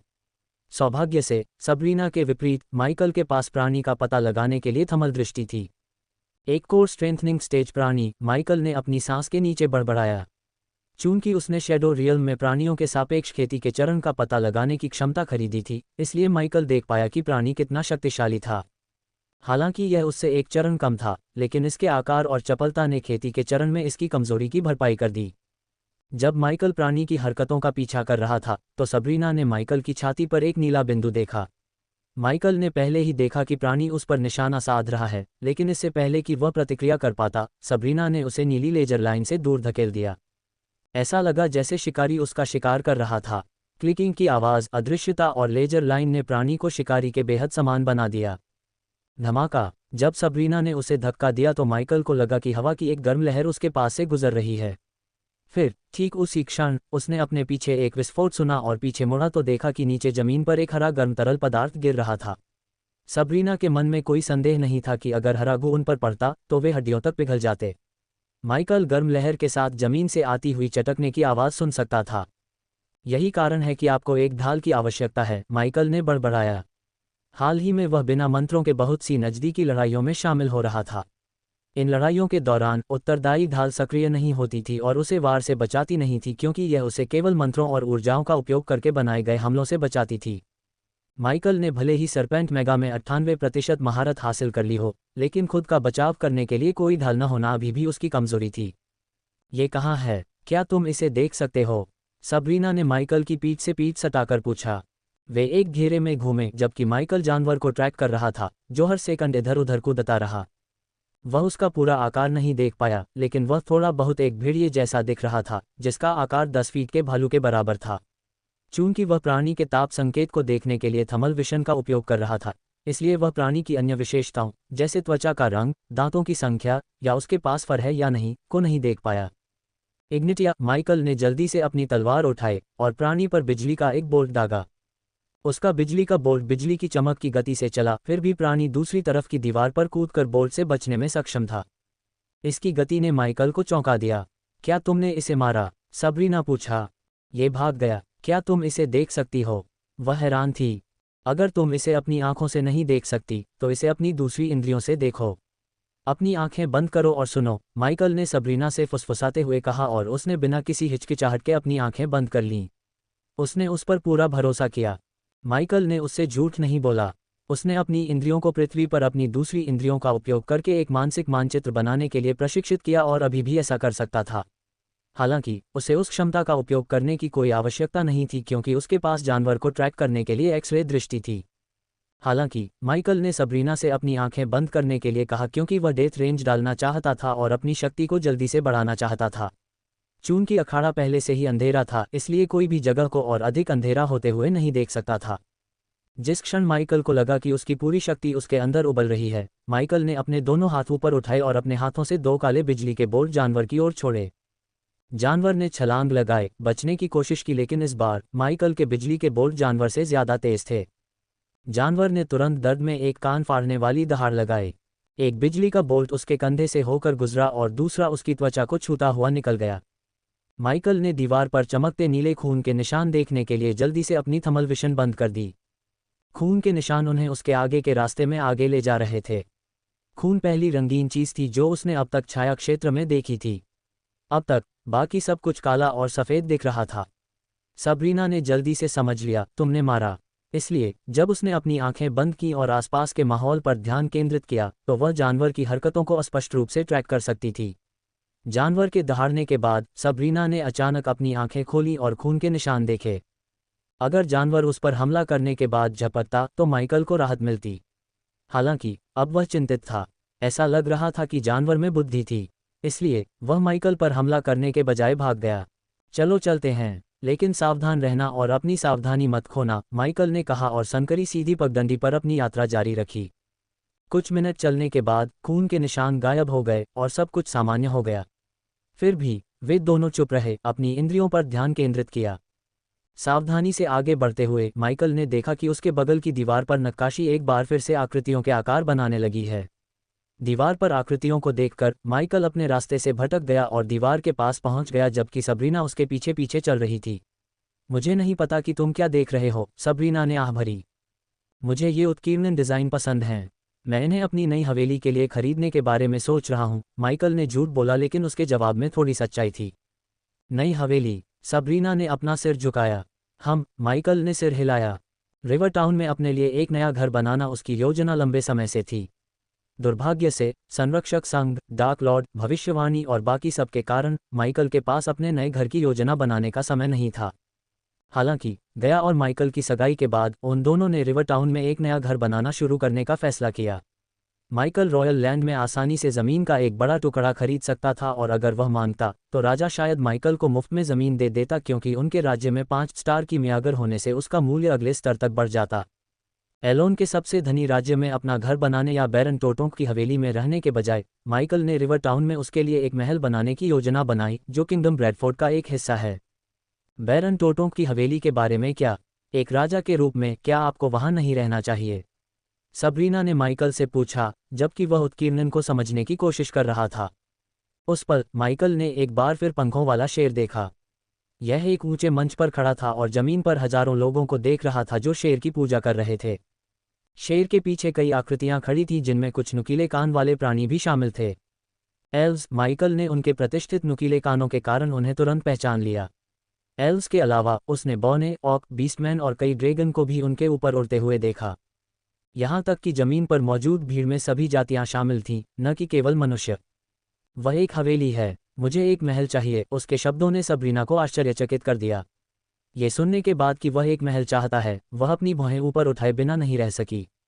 तुम्हें एक महल चाहिए? हालांकि उसकी स्थिति के बारे में सोचने के बाद सबरीना को यह बात समझ में आ गई। ठीक है, तुम आखिरकार एक राजा हो। महल में रहकर ब्रैडफोर्ड पर शासन करना तुम्हारे लिए समझ में आता है। सबरीना माइकल के करीब आ गई और दीवार को देखने में उसके साथ शामिल हो गई।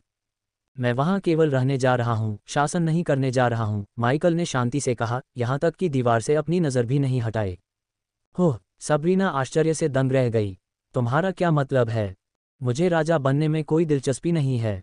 संप्रदाय नेता क्लेयर और एल्डर्स मुझसे बेहतर तरीके से राज्य पर शासन कर सकते हैं। जब माइकल ने आगे कहा तो सबरीना अवाक रह गई। मुझे दक्षिणी महाद्वीप के कुछ राज्यों पर शासन करने का तरीका पसंद है।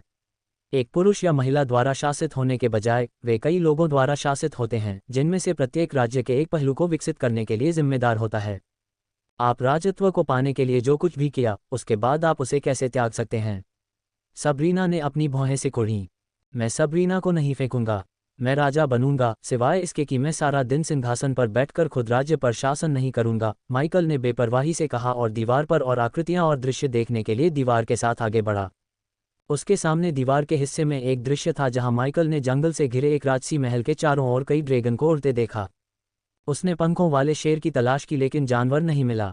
इसके बजाय उसने एक छोटी लड़की के साथ महल के पास ड्रैगन के पंखों वाली एक महिला को तैरते देखा। माइकल ने दाईं ओर कुछ कदम बढ़ाए और देखा कि अनगिनत ड्रैगन मानव सैनिकों पर आग उगल रहे थे और ड्रैगन का नेतृत्व करने वाली महिला वही पंख वाली महिला थी जिसे माइकल ने पहले देखा था।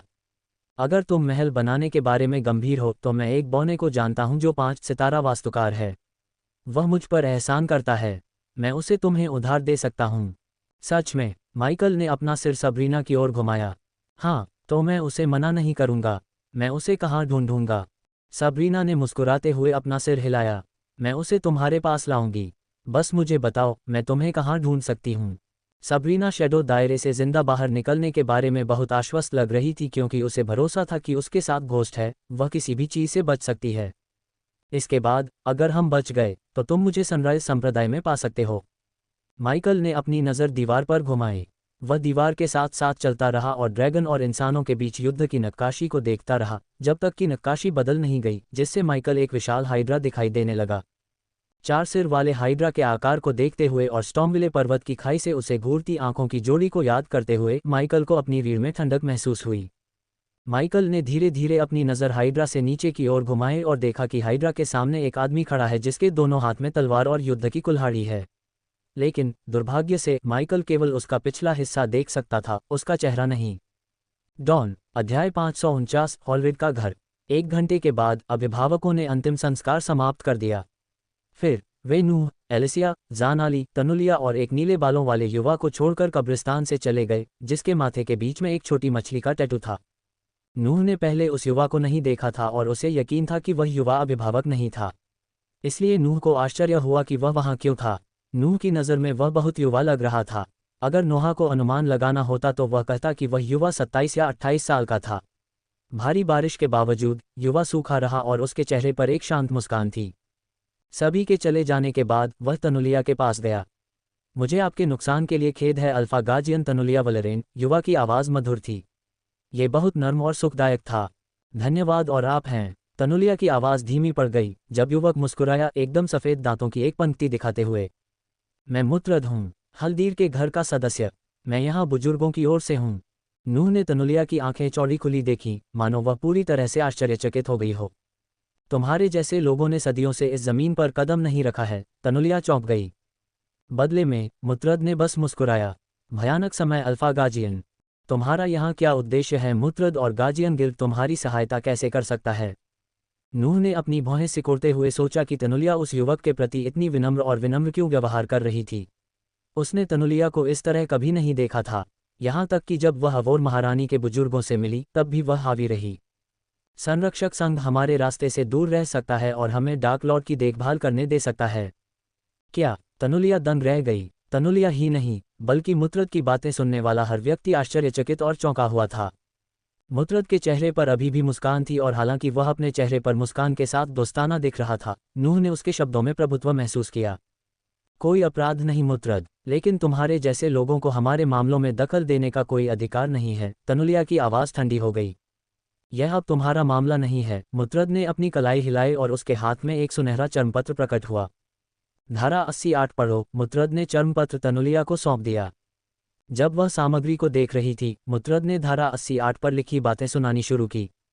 हल्दीर हाउस के पास गाजियन गिल्ड के तहत किसी भी महाद्वीप में काम करने का कोई भी और सभी अधिकार होगा यदि वे हल्दीर हाउस के किसी सदस्य की रक्षा करने में विफल रहते हैं। मुतरद की बात सुनकर नूह को बुरा लगा। इसके अतिरिक्त हल्दीर हाउस को खतरे को बेअसर करने और मृतक का बदला लेने के लिए अपने किसी भी और सभी संसाधनों का उपयोग करने की अनुमति है, जैसा कि वह उचित समझे। तनुलिया चर्मपत्र पर प्रत्येक शब्द को देख सकती थी क्योंकि मुतरद ने आगे कहा, गाजियन गिल्ड हल्दीर हाउस को आवश्यक कोई भी और सभी सहायता प्रदान करेगा। यदि हल्दीर हाउस गाजियन गिल्ड से जांच से खुद को हटाने का अनुरोध करता है तो उन्हें सहमत होना चाहिए। मुतरद की नज़र कब्रिस्तान में खड़े सभी लोगों पर पड़ी।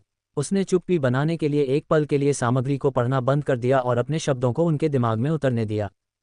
पार्टी ए के मामले में गार्जियन गिल्ड खंड का पालन करने में विफल रहा। हल्दीर हाउस और गर्वित समुद्री लोक जाति के 3 हॉल को पार्टी ए पर युद्ध छेड़ने और उनके लिए उपलब्ध किसी भी और सभी संसाधनों का उपयोग करने का पूरा अधिकार है। जब मुत्रद ने अपने अंतिम शब्द समाप्त किए तो तनुलिया घबरा गई। उसके हाथ थोड़े कांप रहे थे। पीटन एक गार्जियन है, हल्दीर हाउस का सदस्य नहीं, तनुलिया ने गुर्राते हुए कहा। फिर से मुत्रद ने अपनी कलाई को हिलाया, एक और सुनहरा चर्मपत्र निकाला। जब पीटन कोल्विन लापता हो गया तो स्टीफन कोल्विन ने पीटन को हल्दीर हाउस में भर्ती करने का अनुरोध किया। यह उसकी सदस्यता की पुष्टि है। तनुलिया ने मुत्रद के हाथ से चर्मपत्र छीन लिया और उसे खोलकर देखा कि पाइटन हल्दीर हाउस में सदस्यता रखता है। तनुलिया को अपनी आंखों पर विश्वास नहीं हुआ। चर्मपत्र पर लिखे नेवी ब्लू रंग के चमकदार अक्षरों के अनुसार पाइटन हल्दीर हाउस की सदस्यता प्राप्त कर चुका है। आप किसी की सहमति के बिना उसे अपने घर में कैसे प्रवेश दे सकते हैं? तनुलिया ने मुत्रद से पूछा, लेकिन उसकी मुस्कान को देखकर नूह को पता चल गया कि उसके पास इसका भी जवाब है। यदि अनुरोधित पक्ष अनुबंध पर हस्ताक्षर करने के लिए उपलब्ध नहीं है तो उसके रक्त संबंधी जो हल्दीर हाउस के सदस्य होने चाहिए उनकी ओर से हस्ताक्षर कर सकते हैं। तनुलिया ने गार्जियन गिल्ड और हल्दीर हाउस के बीच हस्ताक्षरित अनुबंध को पढ़ने के बारे में सोचा भी नहीं था, क्योंकि वह जानती थी कि मुत्रद झूठ नहीं बोल रहा है। स्टीफन कोल्विन ने पीटन कोल्विन की ओर से अनुबंध पर हस्ताक्षर किए। तनुलिया ने अनुबंध पर स्टीफन के हस्ताक्षर देखने के लिए चर्मपत्र को देखा। ऐसा लग रहा था कि हल्दीर हाउस द्वारा सब कुछ कानूनी रूप से किया गया था, लेकिन नूह मदद नहीं कर सका। ऐसा महसूस करते हुए कि हल्दीर हाउस ने लंबे समय से उनके क्षेत्र में कदम रखने की योजना बनाई थी, नूह को ऐसा लग रहा था कि हल्दीर हाउस पीटन की मौत का इस्तेमाल पूरे देश में अपना प्रभाव फैलाने के बहाने के रूप में कर रहा था। डार्क लॉर्ड को पकड़ने से वे निश्चित रूप से गार्जियन के शीर्ष पर आ जाएंगे और साथ ही कुलीनों और पवित्र चर्च से अभूतपूर्व समर्थन प्राप्त करें। गुरुजी, नूह ने अपने मन में एंड्रियास को बुलाया, क्योंकि उसे हल्दीर के घराने को डार्क लॉर्ड का मामला उनसे छीनने से रोकने का कोई रास्ता नहीं दिख रहा था। तुम्हें हल्दीर के घराने का सदस्य बनना होगा नूह। यही एकमात्र तरीका है जिससे हम हल्दीर के पूरे क्रोध का सामना किए बिना और 2 महान कुलों के खिलाफ युद्ध शुरू किए बिना डार्क लॉर्ड को पा सकते हैं। एंड्रियास की गंभीर आवाज़ नूह के मन में गूंजी। हम तुम्हें डार्क लॉर्ड के बारे में जो कुछ भी है उसे सौंपने और अपने मामलों को सुलझाने के लिए 1 सप्ताह का समय देंगे। मुतराद ने हाथ हिलाया, क्योंकि दोनों चर्मपत्र तनुलिया के हाथों से गायब हो गए। मुझे लगता है कि हमें तुम्हारी पूरी सहमति मिल जाएगी अल्फा गार्जियन। तनुलिया गुस्से में जल रही थी, क्योंकि उसे लगा कि मुतराद को टुकड़ों में काट देना चाहिए, लेकिन अंदर ही अंदर वह जानती थी कि वह सिर्फ एक संदेशवाहक था। आखिरी चीज़ जो उसे चाहिए थी वह थी गार्जियन गिल्ड और हल्दीर हाउस के बीच युद्ध करवाना। इसलिए उसके पास उनकी शर्तों को स्वीकार करने के अलावा कोई रास्ता नहीं था। हाँ, तुम करोगे? तनुलिया ने सिर हिलाया। अद्भुत। आसमान में चढ़ने से पहले मुत्रद ने उत्साह से अपने हाथों को आपस में मिलाया, लेकिन दुर्भाग्य से संरक्षक केवल मुत्रद को कुछ ही क्षणों में काले बादलों में गायब होते देख सकते थे। जब वह आखिरकार उनकी नज़रों से ओझल हो गया तो नूह ने अपनी नज़र तनुलिया की ओर घुमाई। उसने कोई शब्द नहीं कहा, लेकिन तनुलिया उसकी आंखों में निराशा देख सकती थी। तुम्हें लगता है कि यह मेरी गलती है? तनुलिया ने नूह के भावहीन चेहरे को देखते हुए पूछा। नूह चुप रहा। हम उन्हें हमें धमकाने नहीं दे सकते। पीटन एक संरक्षक है, मुझे परवाह नहीं कि वे क्या कहते हैं। जानाली ने गुस्से में चिल्लाते हुए एक बच्चे की तरह जमीन पर पैर पटक दिया। फिर भी नूह चुप रहा। उसकी चुप्पी ने तनुलिया को किसी भी चीज़ से ज्यादा परेशान कर दिया। आखिरकार वह भविष्य के सर्वोच्च संरक्षक को निराश करने के बारे में सोच भी नहीं सकती थी। नूह, जानाली ने अपनी लाल आंखें नूह की ओर घुमाईं। कुछ तो बोलो, तुम्हारी योजना क्या है? क्यों परेशान हो रहे हो? नूह ने हंसते हुए कहा, मैं यहाँ शो चलाने वाला नहीं हूँ। हमें अपने अल्फा गार्जियन के नेतृत्व का पालन करना चाहिए। नूह जानाली और तनुलिया दोनों से इतना निराश था कि वह उनसे बात भी नहीं करना चाहता था। वह प्रकाश का देवता हो सकता है, लेकिन उसकी भी अपनी सीमाएं हैं। सच कहूं तो नूह किसी को दोष नहीं देना चाहता था, लेकिन अंदर ही अंदर वह तनुलिया को दोष देने से खुद को नहीं रोक पाया। उसके जल्दबाजी में लिए गए निर्णयों के कारण उन्होंने पीटन, तिरियाना, कई गार्जियन और ड्रेडल में अपने मुख्यालय को खो दिया। डार्क लॉर्ड ने उनके साथ ऐसे खेला जैसे वे बच्चे हों। नूह ने गिनती ही नहीं की कि उसने कितनी बार पीटन, तनुलिया और जानाली को डार्क लॉर्ड को कम न आंकने के लिए कहा था। फिर भी उन्होंने अपनी आधी अधूरी योजना के साथ डार्क लॉर्ड को पकड़ने की कोशिश की। उनकी बदौलत नूह ने डार्क लॉर्ड पर अपना एकमात्र लाभ खो दिया था, क्योंकि अब डार्क लॉर्ड को पता चला कि गार्जियन स्पाइकैम के बारे में जानते थे। हम यहाँ गार्जियन के रूप में नहीं हैं नूह, हम यहाँ पीटन के दोस्त के रूप में हैं। आप अपनी बात कह सकते हैं, तनुलिया ने आह भरते हुए कहा। तुम चाहते हो कि मैं अपनी बात कहूँ? नूह धीरे धीरे पीटन की कब्र की ओर चला गया। सबसे अच्छी कब्रों में से एक 6 फीट नीचे पड़ी है। कब्र खोदने वाले लोग वहां 50 से ज्यादा कब्रें खोद रहे हैं जबकि हम बात कर रहे हैं। हल्दीर का घर हमें किनारे कर रहा है। और सबसे आखिरी लेकिन सबसे महत्वपूर्ण बात, डार्क लॉर्ड को पता चला है कि हम आपके जहाज में मौजूद स्पाइडर्स के बारे में जानते हैं। इसलिए अगली बार वह हम पर जासूसी करने का कोई नया तरीका निकालेगा और हमें कुछ पता नहीं चलेगा। जानाली ने पहली बार नूह को अपना संयम खोते हुए देखा। अचानक नूह ने अपने माथे पर थप्पड़ मारा। मेरी गलती माफ करें, अगली बार ऐसा नहीं होगा, क्योंकि अब हम डार्क लॉर्ड से निपटने वाले नहीं हैं। हालांकि नूह ने अपनी आवाज़ नहीं उठाई, लेकिन उसका गुस्सा सभी को साफ दिख रहा था। तनुलिया अवाक रह गई क्योंकि नूह ने एक गहरी सांस ली और धीरे से पीटन की कब्र के पत्थर को छुआ। इस बीच नूह अंदर ही अंदर कांप रहा था कि अगर नूह को पता चल जाए कि सबरीना को पिशाचों ने बंधक बना लिया है और चाबी पहले हासिल करना उसकी योजना का हिस्सा था, तो वह क्या करेगा। तनुलिया के अलावा सिर्फ कैट को सबरीना के ठिकाने के बारे में पता था, लेकिन उसे नहीं पता था कि कैट सबरीना के बारे में गंभीर बुरी खबर लेकर उसके पास आ रही है। अपने गुस्से के बाद नूह को कुछ बुरा लगा, इसलिए उसने अपनी नज़र वापस तानुलिया की ओर घुमाई, लेकिन जब उसने तानुलिया की खामोशी और उसकी आंखों में गहरी चिंता देखी तो उसने भौहें सिकुड़ी। क्या तुम्हारे पास अल्फा गार्जियन के साथ शेयर करने के लिए कुछ है। तनुलिया अपनी योजना में सबरीना के इन मोमेंट के बारे में बहुत चिंतित थी क्योंकि वह नूह ने उसे पुकारते हुए सुना भी नहीं। अल्फा गार्जियन, नूह ने अपनी आवाज़ थोड़ी ऊंची की और आखिरकार तनुलिया वास्तविकता में वापस आ गई। क्या? आगे बढ़ो, तनुलिया ने बड़बड़ाते हुए कहा। उसे पता नहीं था कि नूह ने अभी क्या कहा। मुझे ऐसा क्यों लग रहा है कि तुम कुछ छिपा रहे हो अल्फा गार्जियन, नूह ने पूछा। दूसरी ओर एलिसिया को भी नूह की तरह ही ऐसा ही लगा।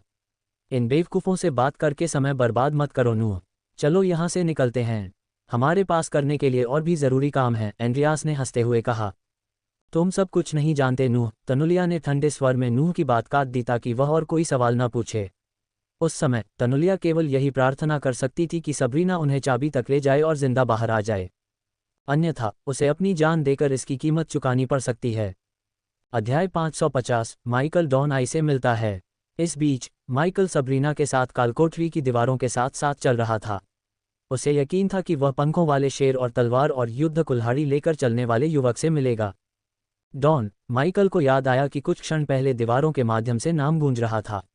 राक्षसी आवाज़ कभी इतनी नाराज़ नहीं हुई जितनी नाम चिल्लाने पर हुई थी।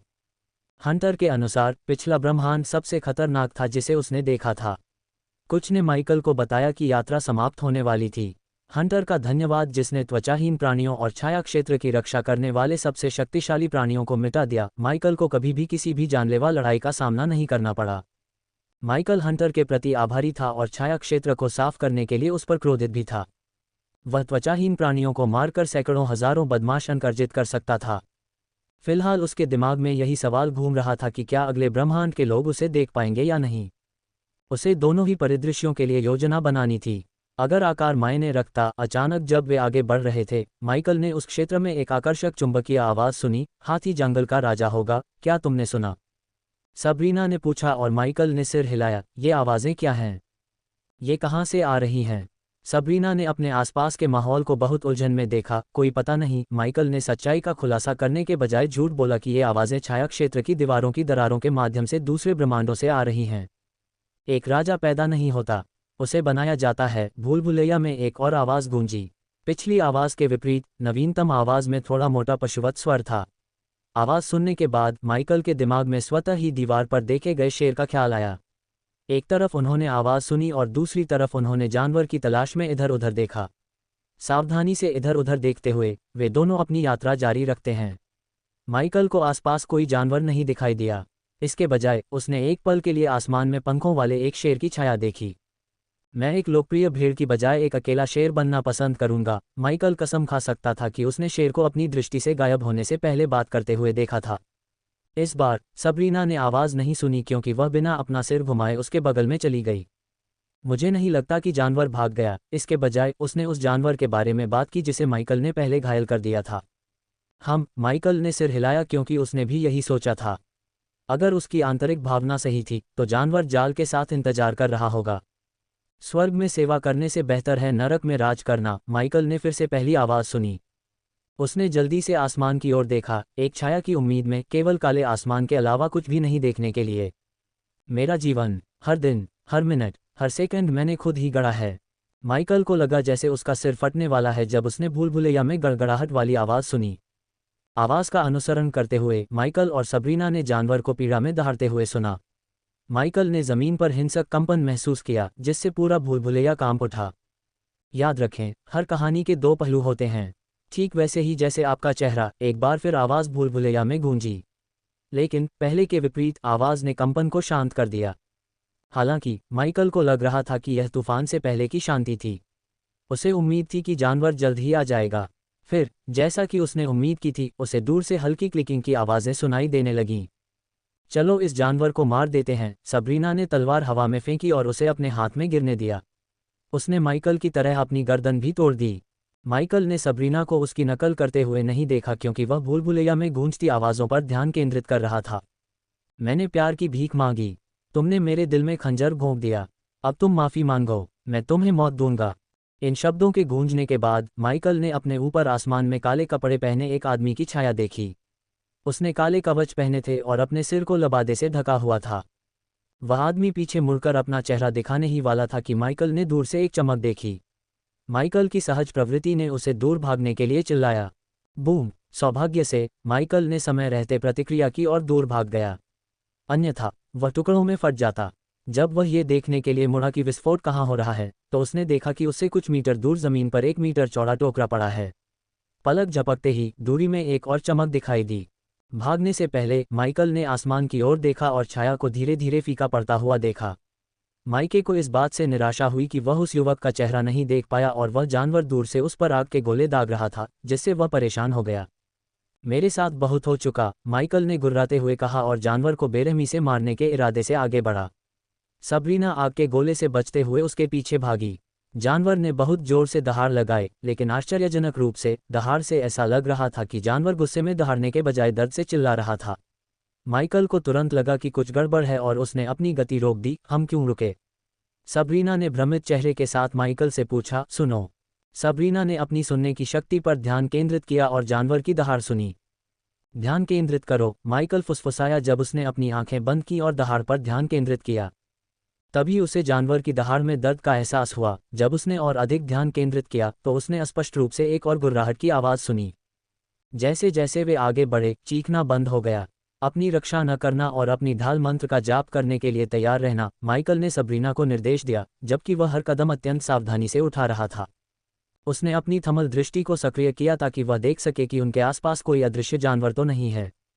कुछ मीटर दूर सीधा रास्ता समाप्त हो गया और एक तीखा मोड़ आया। वे नहीं देख सकते थे कि कोने के आसपास क्या है, लेकिन माइकल ने दीवारों पर चमकीले नीले खून के निशान देखे। माइकल ने जल्दी से सबरीना को दीवार पर धकेल दिया और अपनी पीठ दीवार से सटाकर खड़ा हो गया। तैयार रहो, माइकल ने धीरे धीरे कोने की ओर कदम बढ़ाने से पहले फुसफुसाया। कोने की ओर बढ़ते हुए माइकल ने जल्दी से अपने ऊपर मंडरा रहे ड्रोन को नियंत्रित किया और उन्हें कोने के चारों ओर घुमाया। हालांकि जैसे ही ड्रोन कोने के चारों ओर उड़े, माइकल दंग रह गए। ड्रोन द्वारा कैप्चर किए गए फीड के माध्यम से उन्होंने स्पष्ट रूप से उस जानवर को देखा जिसने पहले उन पर हमला किया था। ये 10 फुट का भेड़िया था जिसके चेहरे पर 5 आंखें थीं। इसके अलावा जानवर का मुंह फूल की तरह खुला हुआ था। लेकिन जानवर ने माइकल को आश्चर्यचकित नहीं किया क्योंकि वह मर चुका था। इसके बजाय जानवर पर दावत कर रहे राक्षस ने उसे अपने विशाल आकार और बर्बर शरीर से चौंका दिया। मानव जैसा राक्षस अपने 2 पैरों पर खड़ा था और अपने पंजों से जानवर को तबाह कर रहा था। इसने जानवर को चीर दिया, उसके अंदरूनी हिस्से को खा रहा था। माइकल ने राक्षस पर जूम करके देखा कि वह उन त्वचाहीन प्राणियों से मिलता जुलता है जिनसे उसने पहले लड़ाई की थी। राक्षस ने अपने त्वचाहीन शरीर को खोपड़ियों और हड्डियों से ढक रखा था। इसके अलावा राक्षस के लंबे, तैलीय, घने काले बाल भी थे। 10 फीट का जानवर भी अपनी हार के कारण छोटा लग रहा था। विशालकाय राक्षस 600 फीट की ऊंचाई पर खड़ा था। अचानक राक्षस ने जानवर की अंतड़ियां खाना बंद कर दिया और अपना सिर ऊपर उठाया। उसने हवा में सांस लेना शुरू किया, अपना सिर ड्रोन की ओर घुमाया। माइकल ने देखा कि उसकी रक्त लाल आंखें सीधे ड्रोन को घूर रही थीं। माइके को यह स्पष्ट हो गया था कि राक्षस किसी तरह ड्रोन की अदृश्यता को देख सकता है। माइकल ने तुरंत ड्रोन को पीछे खींचने की कोशिश की, लेकिन ड्रोन के लिए बहुत देर हो चुकी थी क्योंकि राक्षस ने ड्रोन को ऐसे मारा जैसे वे मक्खियां हों। ड्रोन भारी वार झेलने के लिए नहीं बनाए गए थे और राक्षस अपनी हथेली से एक पत्थर को कुचल सकता था, अपने ड्रोन को तो छोड़ ही दीजिए। धमाका! जब राक्षस ने ड्रोन को दीवार पर मारा तो जगह कांप उठी। राक्षस ने जानवर को दूर भगाने से पहले एक कदम आगे बढ़ते हुए गुर्राया। तुम क्या देख रहे हो? सबरीना फुसफुसाए। शश। माइकल ने सबरीना को चुप कराया और धीरे धीरे दीवार के साथ खिसकते हुए कोने की ओर देखने लगा।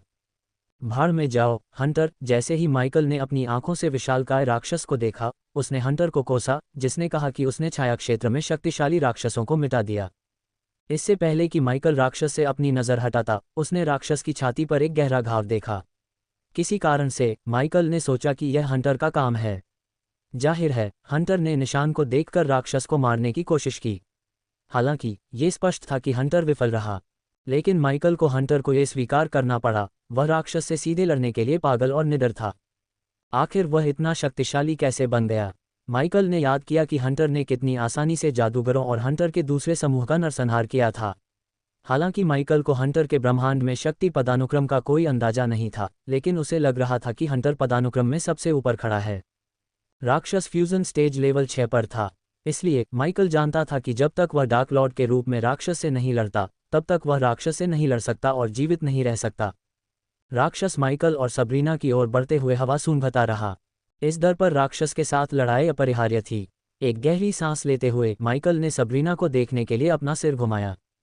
उसने स्पाइडर का उपयोग करके सबरीना को नॉकआउट सीरम के साथ इंजेक्ट करने और फिर पूर्ण डार्क लॉर्ड बनने के लिए खुद को तैयार किया। हालांकि वह बस स्पाइडर को बाहर निकालने वाला था जब उसने अचानक देखा कि उसके ठीक सामने की दीवार टूट गई है। इससे पहले कि माइकल को दरार से एक शक्तिशाली बल महसूस होता जो उसकी आत्मा को दूसरे ब्रह्मांड में ले जा रहा था, उसने फिर से युवक की आवाज़ सुनी, अगर वे तुम्हारे पीछे खड़े हैं तो उनकी रक्षा करो। अगर वे तुम्हारे बगल में खड़े हैं तो उनका सम्मान करो। अगर वे तुम्हारे खिलाफ खड़े हैं तो उन्हें नष्ट कर दो।